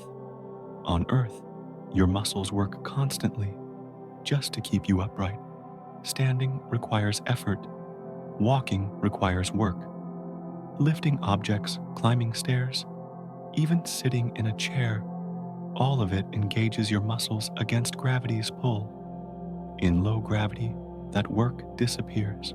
Your muscles do not need to be strong, so they atrophy. They shrink. Astronauts on the ISS exercise for 2 hours every day. 2 hours. They use resistance machines, treadmills, and stationary bikes specifically designed for microgravity. They sweat and strain, trying desperately to maintain their muscle mass. And still, they lose muscle. Their legs thin. Their strength declines. Their endurance fades. When they return to Earth, they can barely walk. They need wheelchairs at first. It takes weeks or months to rebuild what was lost in just 6 months in space.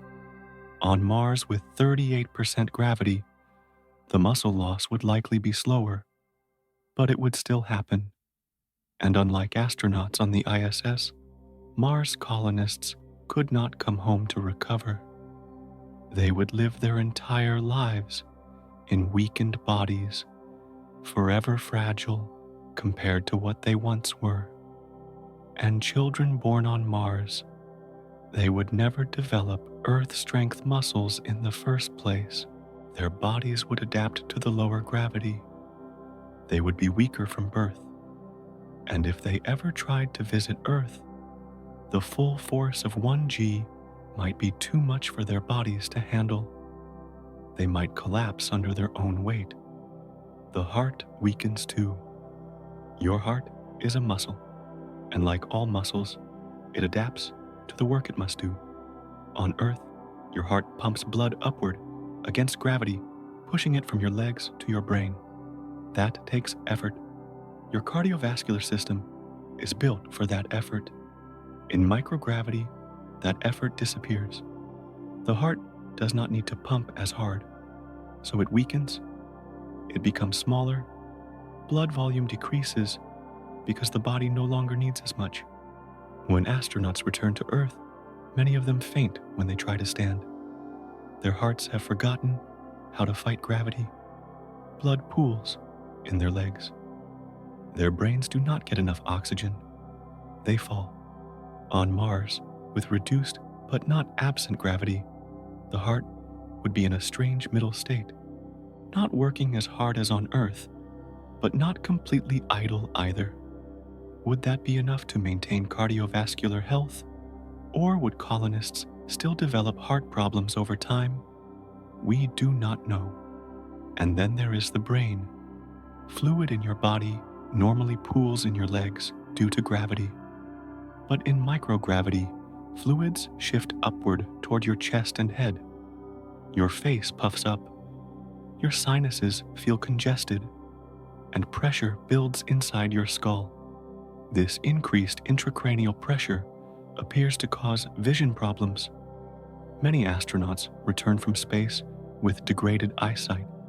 Some develop a condition called spaceflight-associated neuroocular syndrome, where the optic nerve swells and the back of the eyeball flattens.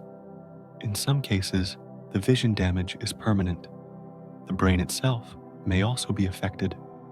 MRI scans of astronauts before and after long missions show structural changes.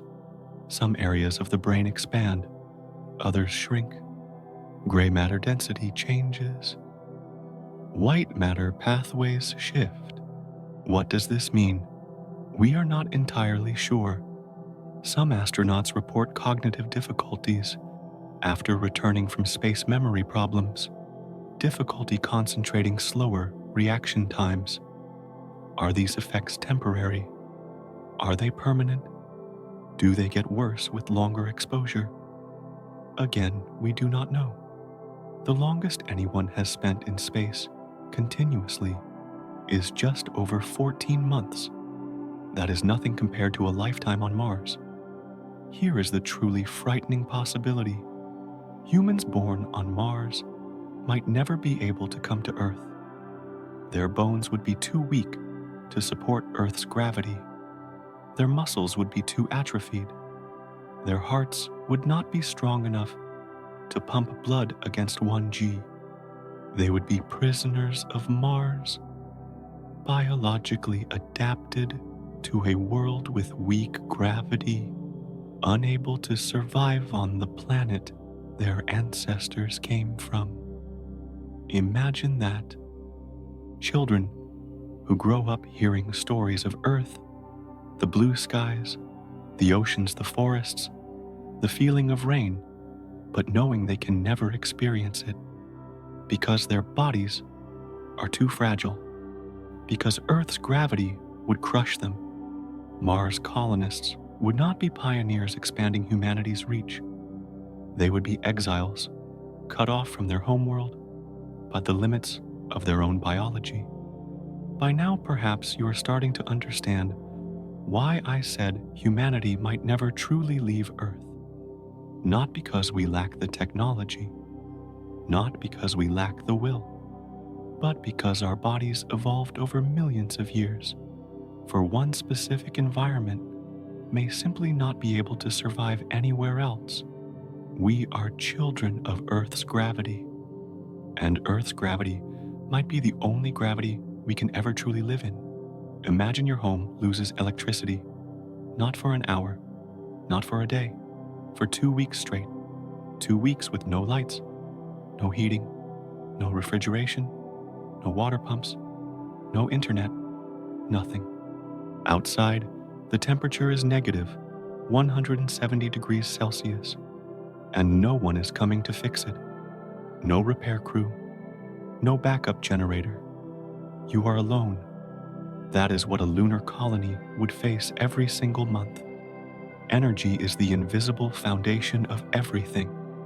We barely notice it on Earth because it is always there flowing through wires, available at the flick of a switch. But on other worlds, energy is scarce, unreliable, and desperately hard to produce. Without energy, every other system collapses. Life support stops. Water recycling stops. Food production stops. Communication stops. Within hours, the colony begins to die. Let us start with the moon. The moon rotates once every 29.5 Earth days. That means a lunar day lasts approximately 2 weeks, followed by a lunar night that lasts 2 weeks. During the day, the lunar surface bakes in direct sunlight. temperatures reach 100 to 20 degrees Celsius. Solar panels work beautifully. Energy is abundant, but then the sun sets, and it stays set for 14 days. Temperatures plunge to negative 170 degrees Celsius, colder than anywhere on Earth, colder than Antarctica in winter, cold enough to freeze carbon dioxide solid, and there is no sunlight, none, for 2 weeks. Solar panels produce zero power during lunar night, zero. So how do you keep the colony alive? The obvious answer is batteries. Store energy during the day, use it during the night. But the scale is prohibitive. A colony of 100 people needs approximately 500 kilowatts of continuous power. 500 kilowatts. That is for basic life support, heating, water recycling, communication, and minimal lighting. No industrial activity, no mining, just survival. To store enough energy to run 500 kilowatts for 14 days requires battery capacity of 168 megawatt hours. 168 megawatt hours. The largest battery storage systems on Earth, the ones built to stabilize power grids, hold perhaps a few hundred megawatt hours and weigh thousands of tons. Shipping thousands of tons of batteries to the moon, the cost alone would be tens of billions of dollars. And batteries degrade over time. They need to be replaced every few years, which means shipping more batteries forever. The alternative is nuclear power. A small modular reactor could provide steady energy regardless of day or night. It would solve the lunar night problem completely. But nuclear reactors are not simple machines. A 1 megawatt reactor, enough to power a small lunar colony, weighs approximately 20 tons. 20 tons. That is an entire rocket launch just for the reactor core, not counting shielding cooling systems or backup components. And reactors are complex. They need cooling even on the moon. They need shielding to protect colonists from radiation. They need trained operators. They need maintenance and refueling after 10 to 15 years of operation. Launching a reactor through Earth's atmosphere is also politically and technically sensitive. A rocket failure during launch could scatter radioactive material across a wide area. The safety protocols are extreme, which adds cost and complexity. So while nuclear power is possible, it is far from easy. Now let us talk about Mars. Mars seems better at first glance. A Martian day is 24.6 hours, very close to Earth's day-night cycle. Solar panels could work almost like they do on Earth right-wrong. Mars is farther from the sun than Earth. It receives only 43% as much sunlight. 43%. So solar panels on Mars produce less than half the power they would on Earth even under ideal conditions. But conditions are rarely ideal. Mars has an atmosphere thin, as it is filled with dust. That dust scatters and absorbs sunlight, reducing solar panel efficiency further. And then there are the dust storms. Martian dust storms can cover the entire planet and last for weeks or months.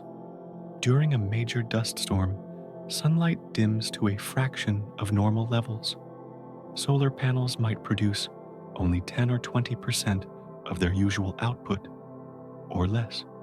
In 2018, a global dust storm on Mars killed NASA's Opportunity rover.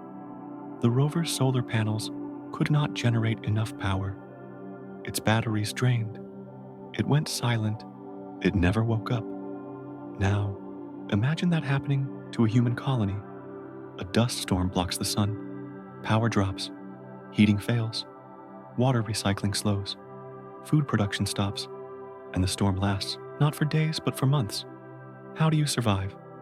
To power a colony, of 100 people on Mars using solar panels, you would need approximately 10,000 square meters of solar panels. 10,000 square meters. That is roughly 10 soccer fields worth of panels. And because of dust storm, you would need massive battery storage as backup, enough to keep the colony running for weeks or months with minimal sunlight. The mass of panels plus batteries would be hundreds of tons that must be shipped from Earth. Or again, you use nuclear power. A 1 megawatt reactor would handle the base load with solar panels as supplemental power. But then you face all the same problems: mass complexity, cooling maintenance, and the enormous cost of launching nuclear material. Here is the personal reality. Imagine your home loses power for 2 weeks. Outside it is negative 170 degrees Celsius. You have no heat, no way to melt ice for water, no way to cook food, no lights, and you know that no repair crew is coming. You are alone in the freezing dark. That is life on the moon during a power failure. Or imagine living in the Arctic, but your solar panels only work at half capacity, and occasionally a storm comes that covers them completely for months, and you cannot leave. You cannot go somewhere warmer. You just have to endure. That is Mars. Energy on other worlds is not abundant. It is not reliable. It is a constant, desperate struggle. Every watt must be carefully managed. Every system must be optimized for efficiency, and any failure could cascade into catastrophe. Mars and the Moon are not just cold, airless, and hostile. They are power deserts. And without power, nothing else works. Not life support, not food, not water, not survival.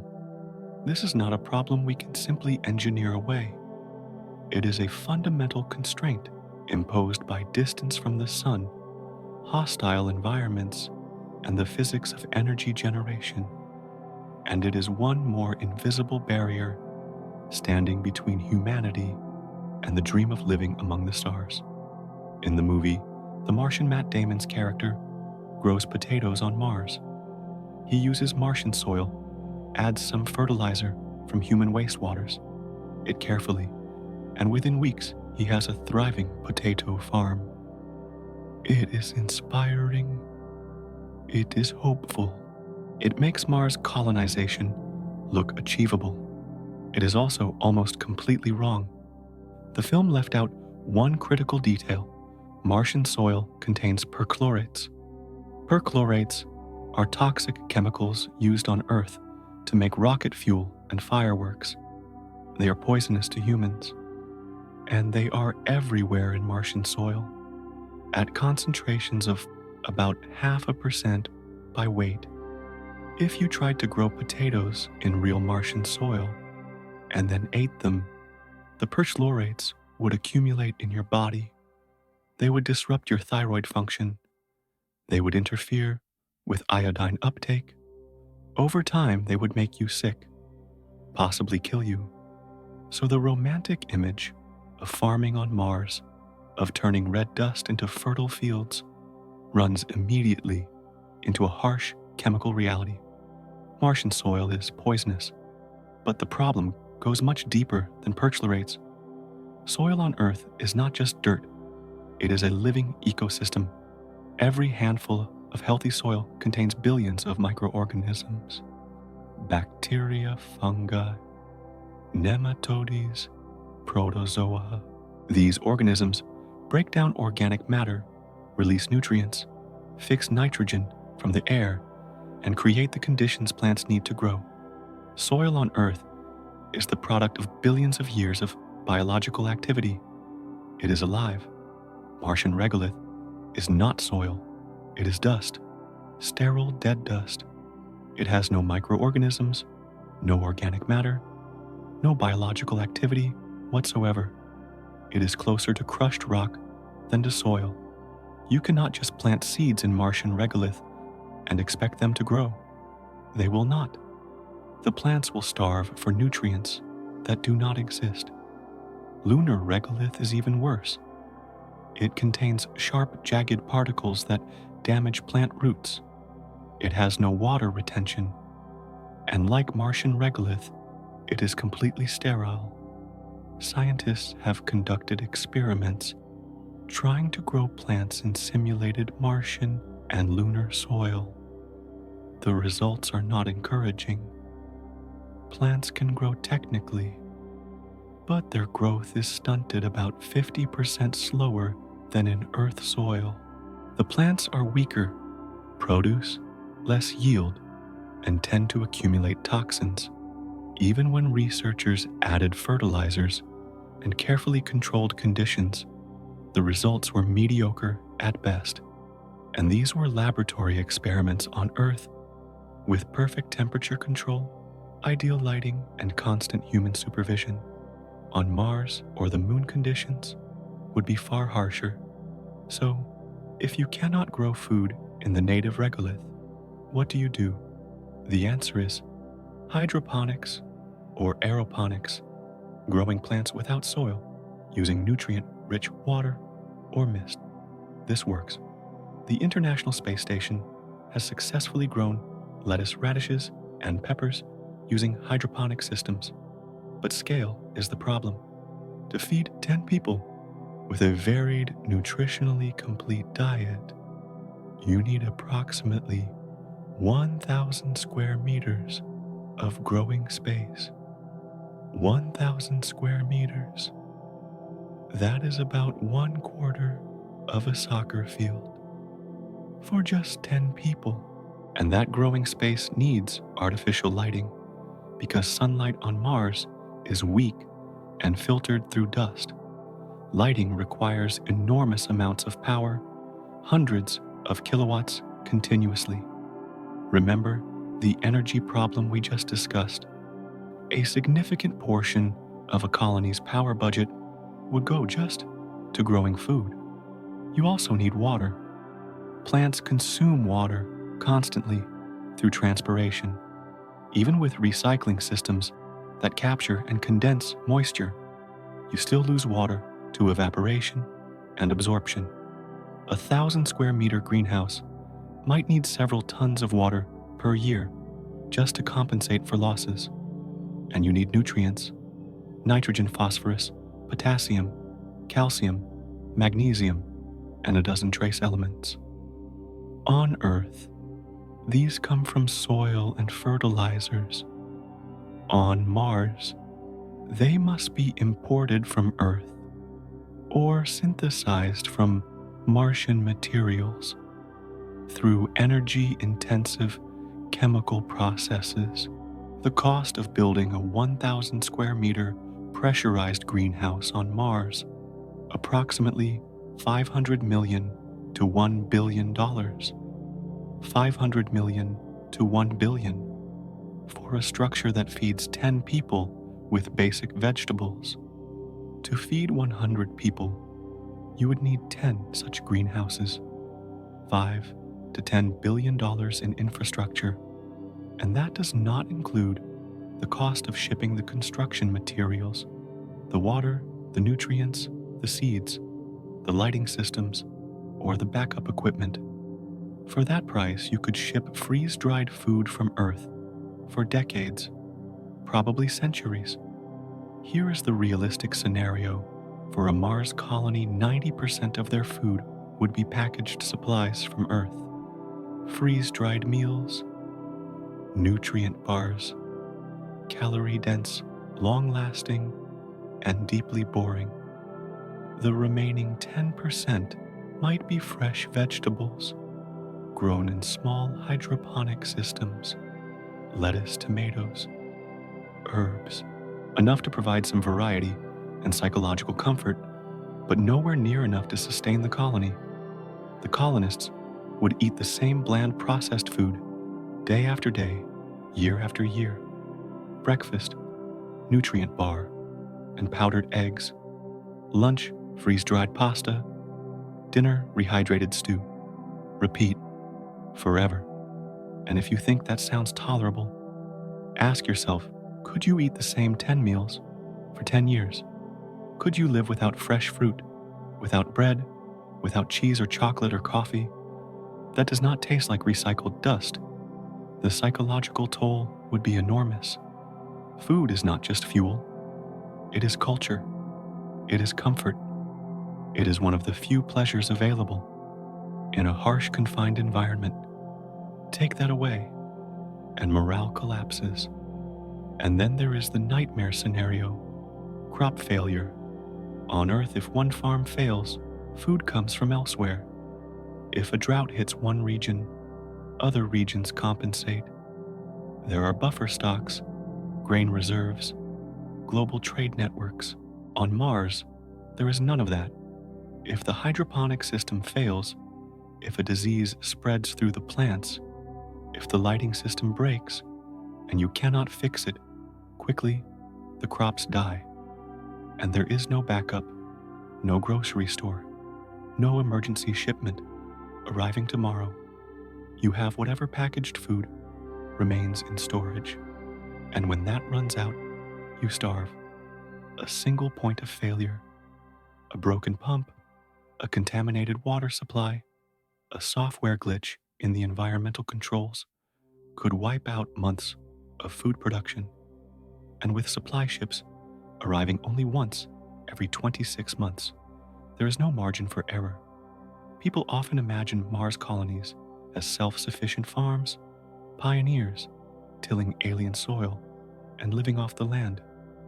The reality would be the opposite. Mars colonists would be the most food-dependent humans in history, relying almost entirely on shipments from Earth, supplemented by tiny amounts of monotonous vegetables, grown under artificial lights in sterile conditions. It would not feel like freedom. It would feel like rationing, like a permanent state of scarcity, like knowing that one bad harvest, one delayed shipment, one unexpected disaster could mean the end. There is a reason why every human civilization in history has been built on agriculture. Access to reliable food allowed societies to grow, innovate, and flourish. Without it, survival becomes the only goal. Everything else fades away. Mars does not offer fertile land. It offers dead dust, laced with toxic chemicals. It offers a struggle for every calorie. It offers no second chances. And unless we solve the food problem, truly solve it, not with small experimental greenhouses, but with robust, large-scale, fail-safe agricultural systems, Mars colonies will remain what they have always been, a beautiful, impossible dream. I know these numbers, these problems might feel overwhelming. They are meant to be honest, not discouraging, but also they are heavy. If you are feeling the weight of all this information, that is okay. Take a breath, let it settle. The final part of this story will be lighter, I promise. We will talk about why the dream persists, why it matters, and what we can realistically hope for. But for now, rest your mind. Close your eyes if you need to. And when you are ready, we will finish this journey together. There is one question that almost never appears in discussions about Mars colonies. It is not asked in promotional videos. It is not mentioned in billionaire speeches about becoming a multiplanetary species. Science fiction films quietly skip over it. The question is, this can humans reproduce in space? Not theoretically, not eventually. Right now, we do not know. No human has ever conceived, gestated, or given birth beyond Earth. Not once, not ever. And the limited research we have with animals is deeply concerning. Scientists have sent pregnant rats and mice into space. The results were troubling. Approximately 30% of the pregnancies ended in stillbirth. 30%. Among the offspring that survived, roughly 40% had birth defects, skeletal abnormalities, organ malformations, developmental delays. These were short-term experiments lasting only days or weeks. What would happen over a full 9-month human pregnancy in low gravity and high radiation? We do not know. We have never tried. But the animal data suggests it would not go well. Pregnancy is an extraordinarily delicate process. A fertilized egg must travel through the fallopian tube, guided by tiny hair-like structures and fluid flow that likely depend on gravity. It must implant in the uterine wall. Then, over 9 months, a single cell must divide and differentiate into a complete human being. Brain, heart, lungs, bones, nerves, all forming in precise sequence. This entire process evolved under 1 g of gravity. Remove that constant downward force, and every step becomes uncertain. Will the embryo implant correctly? Will organs form properly? Will the skeleton develop normally when there is no weight pressing down, no load to signal bones to grow strong? We do not know. And then there is radiation. Developing fetuses are exquisitely sensitive to radiation. On Earth, pregnant women avoid X-rays because even a tiny dose can cause harm. In space, radiation exposure is constant and unavoidable. Cosmic rays tear through cells, damaging DNA. For a developing embryo, this could mean miscarriage, birth defects, or genetic damage that might not appear until years later. Here is the philosophical question that no one wants to confront. Is it ethical to have children on Mars knowing they will be weaker, more vulnerable to disease, possibly unable to ever visit Earth? If you have children, imagine them never running on grass, never swimming in a lake, never breathing fresh air without a machine, never feeling rain on their skin. Imagine them growing up knowing their bodies are too fragile for the world their parents came from. Is that a gift of a new world, or is it a prison sentence? And here is the practical reality. No colony can exist long-term without reproduction. You cannot sustain a population by continually importing people from Earth. Eventually, children must be born, families must grow, generations must succeed one another. But if reproduction fails, if pregnancies end in miscarriage, if children are born with severe defects, if infant mortality is 50% or higher, then the colony dies, not from lack of food or power or air, from lack of people. This is not a technical problem we can engineer around. This is biology. This is the fundamental question of whether human life can truly exist beyond Earth. And we do not have an answer. Perhaps this is why science fiction films never show this part. No one wants to make a movie about failed pregnancies on Mars. No one wants to depict children born with weak bones and damaged organs, unable to survive. It is not inspiring, it is not hopeful, but it is reality, or at least it might be. And until we know for certain, the dream of Mars colonies remains incomplete. We might be able to visit. We might even be able to survive for a few years. But can we live there? Can we build a future there? The answer may be no. Here is something most people do not think about. Getting to Mars is only half the journey. You also need to get back. And getting back might be even harder than getting there. The problem is fuel.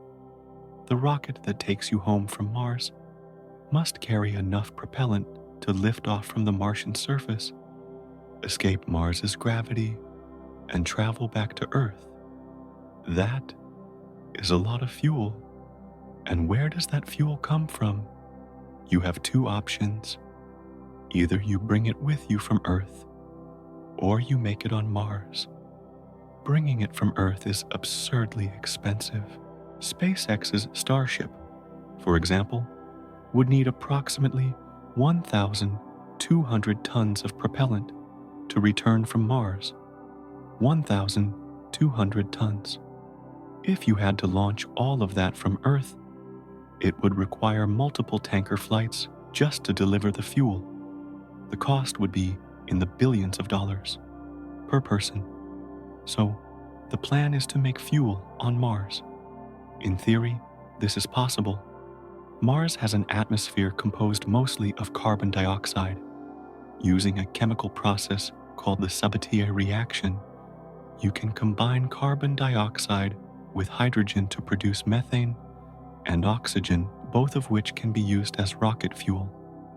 It sounds elegant, it sounds feasible, but the reality is far more complicated. To produce 1,200 tons of methane and oxygen, you need a full-scale chemical plant, not a small laboratory apparatus, a factory with compressors, reactors, storage tanks, pumps, and cooling systems. That factory needs power, lots of it, approximately 1 megawatt of continuous power running for 3 to 4 years, just to produce enough fuel for one return flight. Remember the energy problem we discussed earlier? A Mars colony would already be struggling to generate enough power for life support, food production, and basic operations. Now, add a fuel production facility that consumes as much power as everything else combined, and you need hydrogen. Mars's atmosphere has no hydrogen. You must extract it from water ice, which means mining ice, melting it, and running electrolysis to split water into hydrogen and oxygen. More equipment, more power, more complexity. So here is the timeline you arrive on Mars. You immediately begin building and operating a chemical plant. It runs continuously for 3 to 4 years, consuming massive amounts of power and water. If everything works perfectly, if nothing breaks, if no dust storms disrupt operations, if the ice deposits are accessible and pure, then after 4 years, you have enough fuel to go home. But what if something breaks? What if the compressor fails? What if a valve leaks? What if a dust storm damages the solar panels and you lose power for weeks? Then fuel production stops and you are stranded. You wait for the next supply ship from Earth, which might arrive in 2 years, hoping it carries the spare part you need. And then you start over. The 4-year clock resets. In the worst case, you never produce enough fuel. The return rocket sits there, empty, useless, monument to a plan that did not work. And you die on Mars, knowing that Earth is reachable, that the technology exists, but that you simply could not make it happen.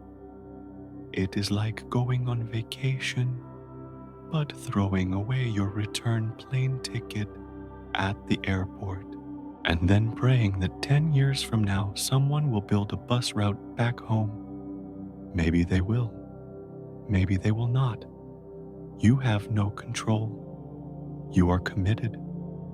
At least Robinson Crusoe, stranded on his island, knew that ships existed and occasionally sailed past. He waited 28 years, but he knew rescue was possible. Mars colonists would have no such certainty. They would be gambling that future missions would succeed, that funding would continue, that Earth would not forget about them. Most people who travel buy a round-trip ticket before they leave. It is common sense. You make sure you can get home before you go. But Mars is a one-way ticket with a promise that maybe, if everything goes right, someone will figure out how to get you back. Someday. Would you take that trip, knowing that the return journey depends on technology that has never been tested on infrastructure, that does not yet exist on fuel, that you must produce yourself in one of the harshest environments imaginable? Some people might say yes, pioneers always have, but it is important to understand what you are saying yes to. Not an adventure, not a journey, a permanent exile with only the faintest hope of return. So, after everything I have told you, the rocket equation, the fuel, costs, the radiation, the bone loss, the energy, deserts, the poisonous soil, the reproduction questions, the one-way ticket. After all of that, why do people still dream about Mars? Why do governments spend billions on space programs? Why do billionaires pour their fortunes into rocket companies? Why do children still look up at the night sky and imagine living on other worlds? The answer is simple: because we need to. Humans are dreaming creatures. We have always looked beyond the horizon, wondering what lies on the other side. It is in our nature. It is how we survived. 10,000 years ago, our ancestors looked at distant mountains and wondered what was there. Some of them walked toward those mountains, even though it was dangerous, even though they might not return. They found new valleys, new rivers, new lands, and humanity spread. 500 years ago, explorers looked at the ocean and wondered what lay beyond. They built ships and sailed into the unknown. Many died. Many ships were lost, but some found new continents, and the world changed. We need frontiers. We need distant goals. We need something beyond our current boundaries to strive toward. Without that, we stagnate. We lose direction. We forget what we are capable of. Mars is our current frontier. It represents the unknown. It represents challenge and possibility. It represents the idea that we are not finished yet, that there is still more to discover, more to achieve. Psychologists have studied this. Humans require hope. We need to believe that the future can be better than the present, that our efforts matter, that progress is possible. Frontiers provide that hope. They give us something to work toward, even if we never personally reach them. Every great civilization in history has had myths about distant promised lands. The Greeks had the Hesperides. Christians had the New Jerusalem. Medieval Europeans dreamed of El Dorado. Americans spoke of manifest destiny. These myths were not just stories. They were psychological necessities. They gave people a reason to endure hardship, to sacrifice, to build, for a future they might not live to see. Mars is our modern myth, our promised land. It does not matter that the reality is harsher than the dream. The dream itself has value. There is also a practical reason why people invest in space. Earth has problems. Climate change is accelerating. Resources are depleting. Political tensions are rising. Wars continue. The future feels uncertain. And so people look to space as Plan B, a backup, a second chance.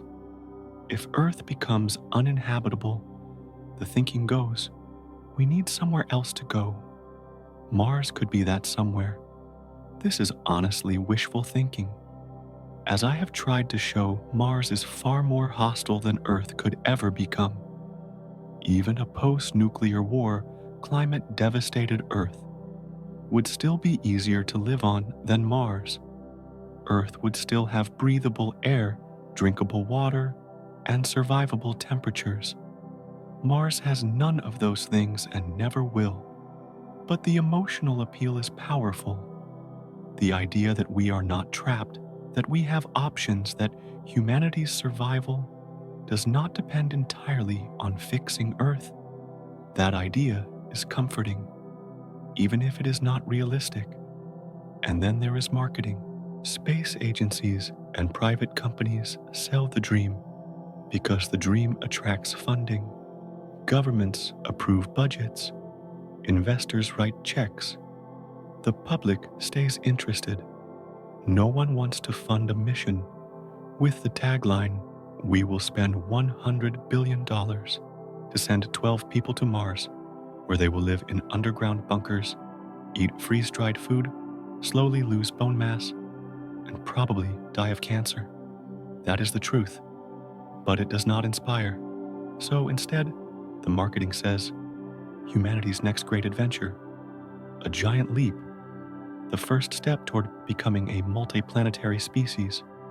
It sounds better, and it is not exactly a lie. It is just incomplete. Perhaps you felt excitement when you first heard about Mars colonies. Perhaps you imagined walking on red sand, looking up at Earth in the night sky, being part of something historic. That feeling is natural. It is human. It is beautiful in a way. This story is not meant to kill that feeling. It is meant to add context, to help you see both the dream and the reality, because both matter. The dream inspires us. It pushes us to innovate, to explore, to try things that seem impossible. Without dreams, we would never have split the atom-decoded DNA or walked on the moon. But reality keeps us honest. It reminds us that dreams require work, sacrifice, and often compromise. It reminds us that not every dream is achievable, at least not in the way we imagine. So yes, dream about Mars. Dream about the stars. But also understand what those dreams truly cost. Understand the barriers, the risks, the suffering, the uncertainty. And then ask yourself, is it worth it? Is sending a few hundred people to live difficult, dangerous lives on a barren world really the best use of our time, energy, and resources? Or could we accomplish something greater right here on the one planet we know can support life? That is the question we will explore next. And I promise it will be lighter, more hopeful, because there is still so much we can do, so much we can achieve, if we are willing to see clearly. So if permanent Mars colonies are unlikely if the barriers are as high as I have described, does that mean we should give up on space entirely? Should we abandon the dream and stay on Earth forever? No, absolutely not. But we need to be realistic about what is possible, what is practical, and what actually makes sense. We need to dream smarter, not just bigger. Let us start with what we know works space stations in low Earth orbit. The International Space Station has been continuously occupied since the year 2000. For over 2 decades, humans have lived in space, rotating in crews of 6 to 7 people every 6 months. The ISS proves that humans can survive in space for extended periods, as long as they have constant resupply from Earth and can return home when needed. By the year 2050, we could realistically have multiple space stations in orbit, perhaps housing 50 to 100 people total. These stations could serve as research laboratories, manufacturing facilities for specialized materials that can only be made in microgravity, and staging points for missions deeper into space. This is achievable. It is expensive, but it is within our technological and economic reach, and it provides real value: scientific research, technology development, and international cooperation. Next, consider a small lunar base. A permanent base on the moon is possible, though challenging. Unlike Mars, the Moon is only 3 days away from Earth. Resupply missions can arrive frequently. Emergency evacuations are feasible. Communication delays are only a few seconds, allowing real-time conversations with Earth. A lunar base of 10 to 20 people, rotating every few months, could conduct valuable research. They could study lunar geology, test technologies for longer missions, mine water ice from permanently shadowed craters, and perhaps establish manufacturing facilities using lunar materials. But such a base would be expensive, tens of billions of dollars to build, billions more per year to maintain, and it would be entirely dependent on Earth for survival. It would not be a colony in any meaningful sense. It would be an outpost, like Antarctic research stations, isolated, harsh, maintained only because governments decide it is worth the cost. Still, it is possible. It could happen within the next few decades if there is political will and funding. Now, what about Mars? Short-term exploration missions to Mars are feasible. We could send crews of 10 to 20 astronauts on round-trip missions lasting 2 to 3 years. They would land, conduct research, collect samples, and return home, like the Apollo moon landings, but on a grander scale. These missions would be extraordinarily expensive, hundreds of billions of dollars, and dangerous. Astronauts would accept significant health risks from radiation, bone loss, and psychological stress. But some people would volunteer. Some always do. However permanent, colonies, self-sustaining cities, millions of people living on Mars. No, not in this century. Probably not ever, unless we make fundamental breakthroughs in physics, biology, and engineering that we cannot currently foresee. Mars will remain what it has always been, a destination for explorers, not settlers. And what about the rest of the solar system? Jupiter's moons, Saturn, interstellar space. These are completely beyond our reach for the foreseeable future. The distances are too vast. The energy requirements are astronomical. The life support challenges are insurmountable with current technology. Perhaps in 200 years, with technologies we cannot yet imagine, humanity will spread throughout the solar system.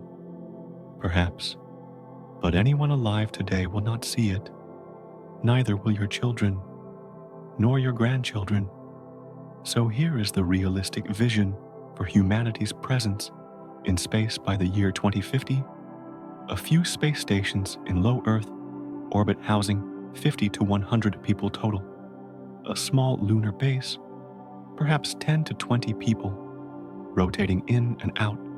1 or 2 exploration missions to Mars, short-term only, and hundreds of robotic probes exploring the solar system, landing on asteroids, diving into the atmospheres of gas giants, searching for life on distant moons. That is all. And honestly, that is still extraordinary.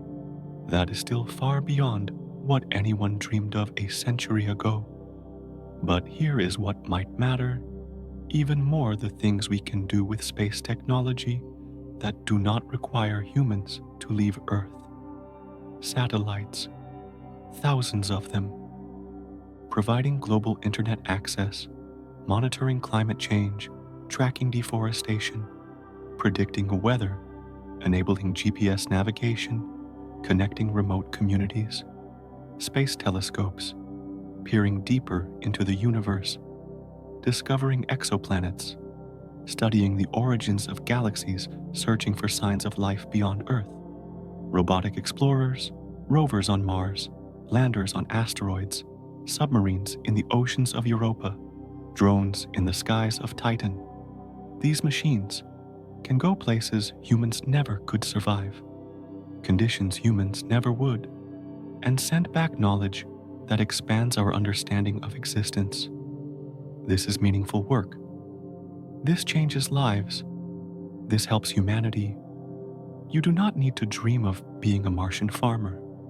Dream instead of being the engineer who designs the satellite that brings internet to 1 billion people. Dream of being the scientist who discovers life on Europa using data from a robot submarine. Dream of being the programmer who writes the code that helps us understand climate change and save Earth. These dreams are just as valid, just as inspiring, and far more achievable. I am not telling you to stop dreaming. I am asking you to dream smarter, to dream about what we can actually accomplish with the resources, technology, and time we have, to dream about making a real difference, not just a symbolic one.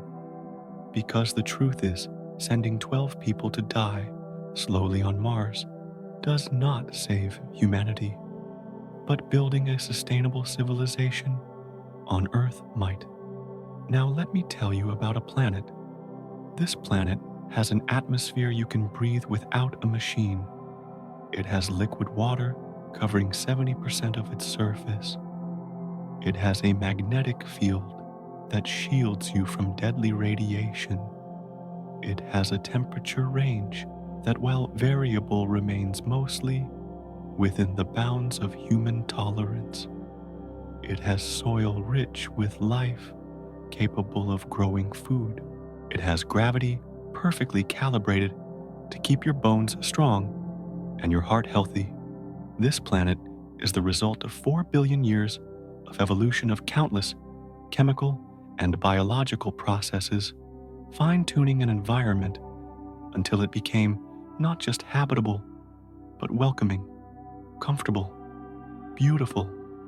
This planet is called Earth, and it is a miracle. We take Earth for granted because we have always lived here. We do not notice the air because it is always present. We do not marvel at water because it falls from the sky freely. We do not appreciate gravity because we have never known its absence.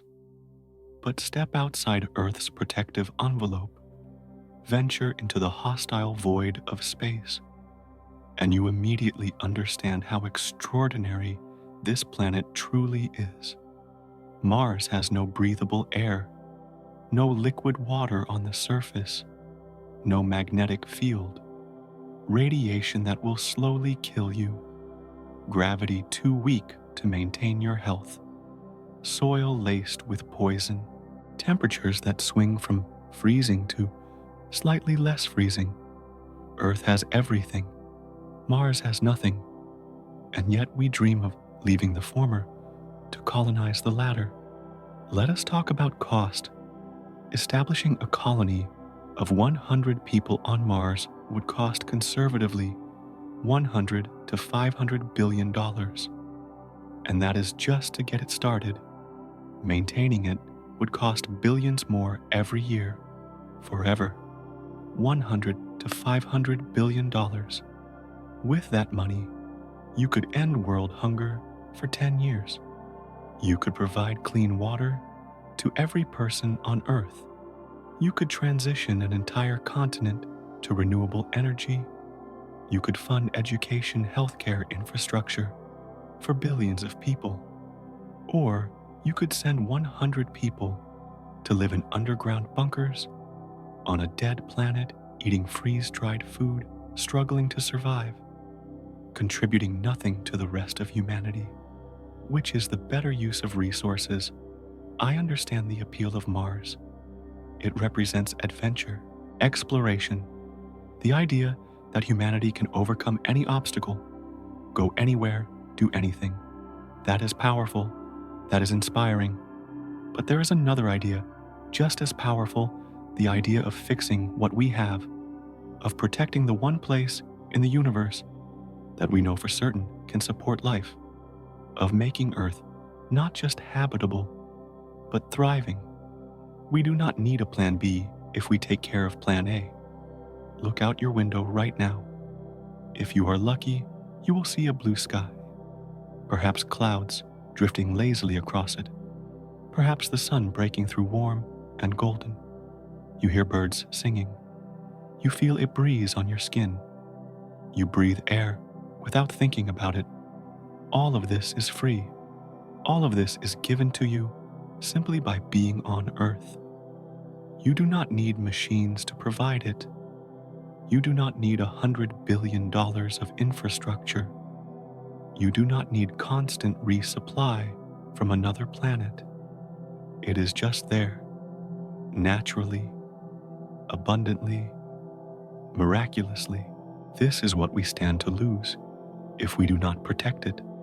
Not because we will run out of it, but because we are so busy dreaming about other worlds that we forget to appreciate the one we have.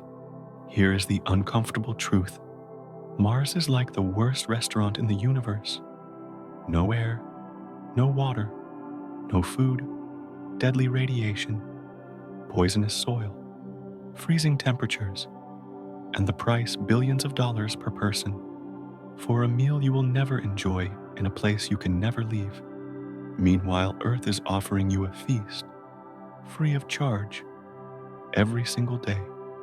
I know this story has been long. I know it has been heavy with numbers problems and harsh realities. But I hope it has also given you something valuable clarity. The dream of space is beautiful. It should not die, but it should be tempered with realism. We should pursue space exploration for what it truly offers: knowledge, technology, inspiration, not for fantasies of escape. And we should remember that the most important work, the most meaningful work, is not out there among the stars. It is here, on this fragile blue planet, protecting it, healing it, making it a home, not just for 100 people in a Martian bunker, but for billions of people here now and in the future. Now take a deep breath, not from a tank, not from a recycler. Just breathe. Feel the air fill your lungs free and clean. Feel gravity holding you gently against your bed, keeping you safe. Feel the warmth of a planet that has nurtured life for billions of years and will continue to do so if we let it. You are home, the only home humanity has ever known, the only home we are ever likely to have. And that is not a limitation. It is a gift. Close your eyes now. Let your mind rest. Let these thoughts settle like dust after a storm. And when you wake, perhaps you will see Earth a little differently, not as a place to escape from, but as a place worth fighting for.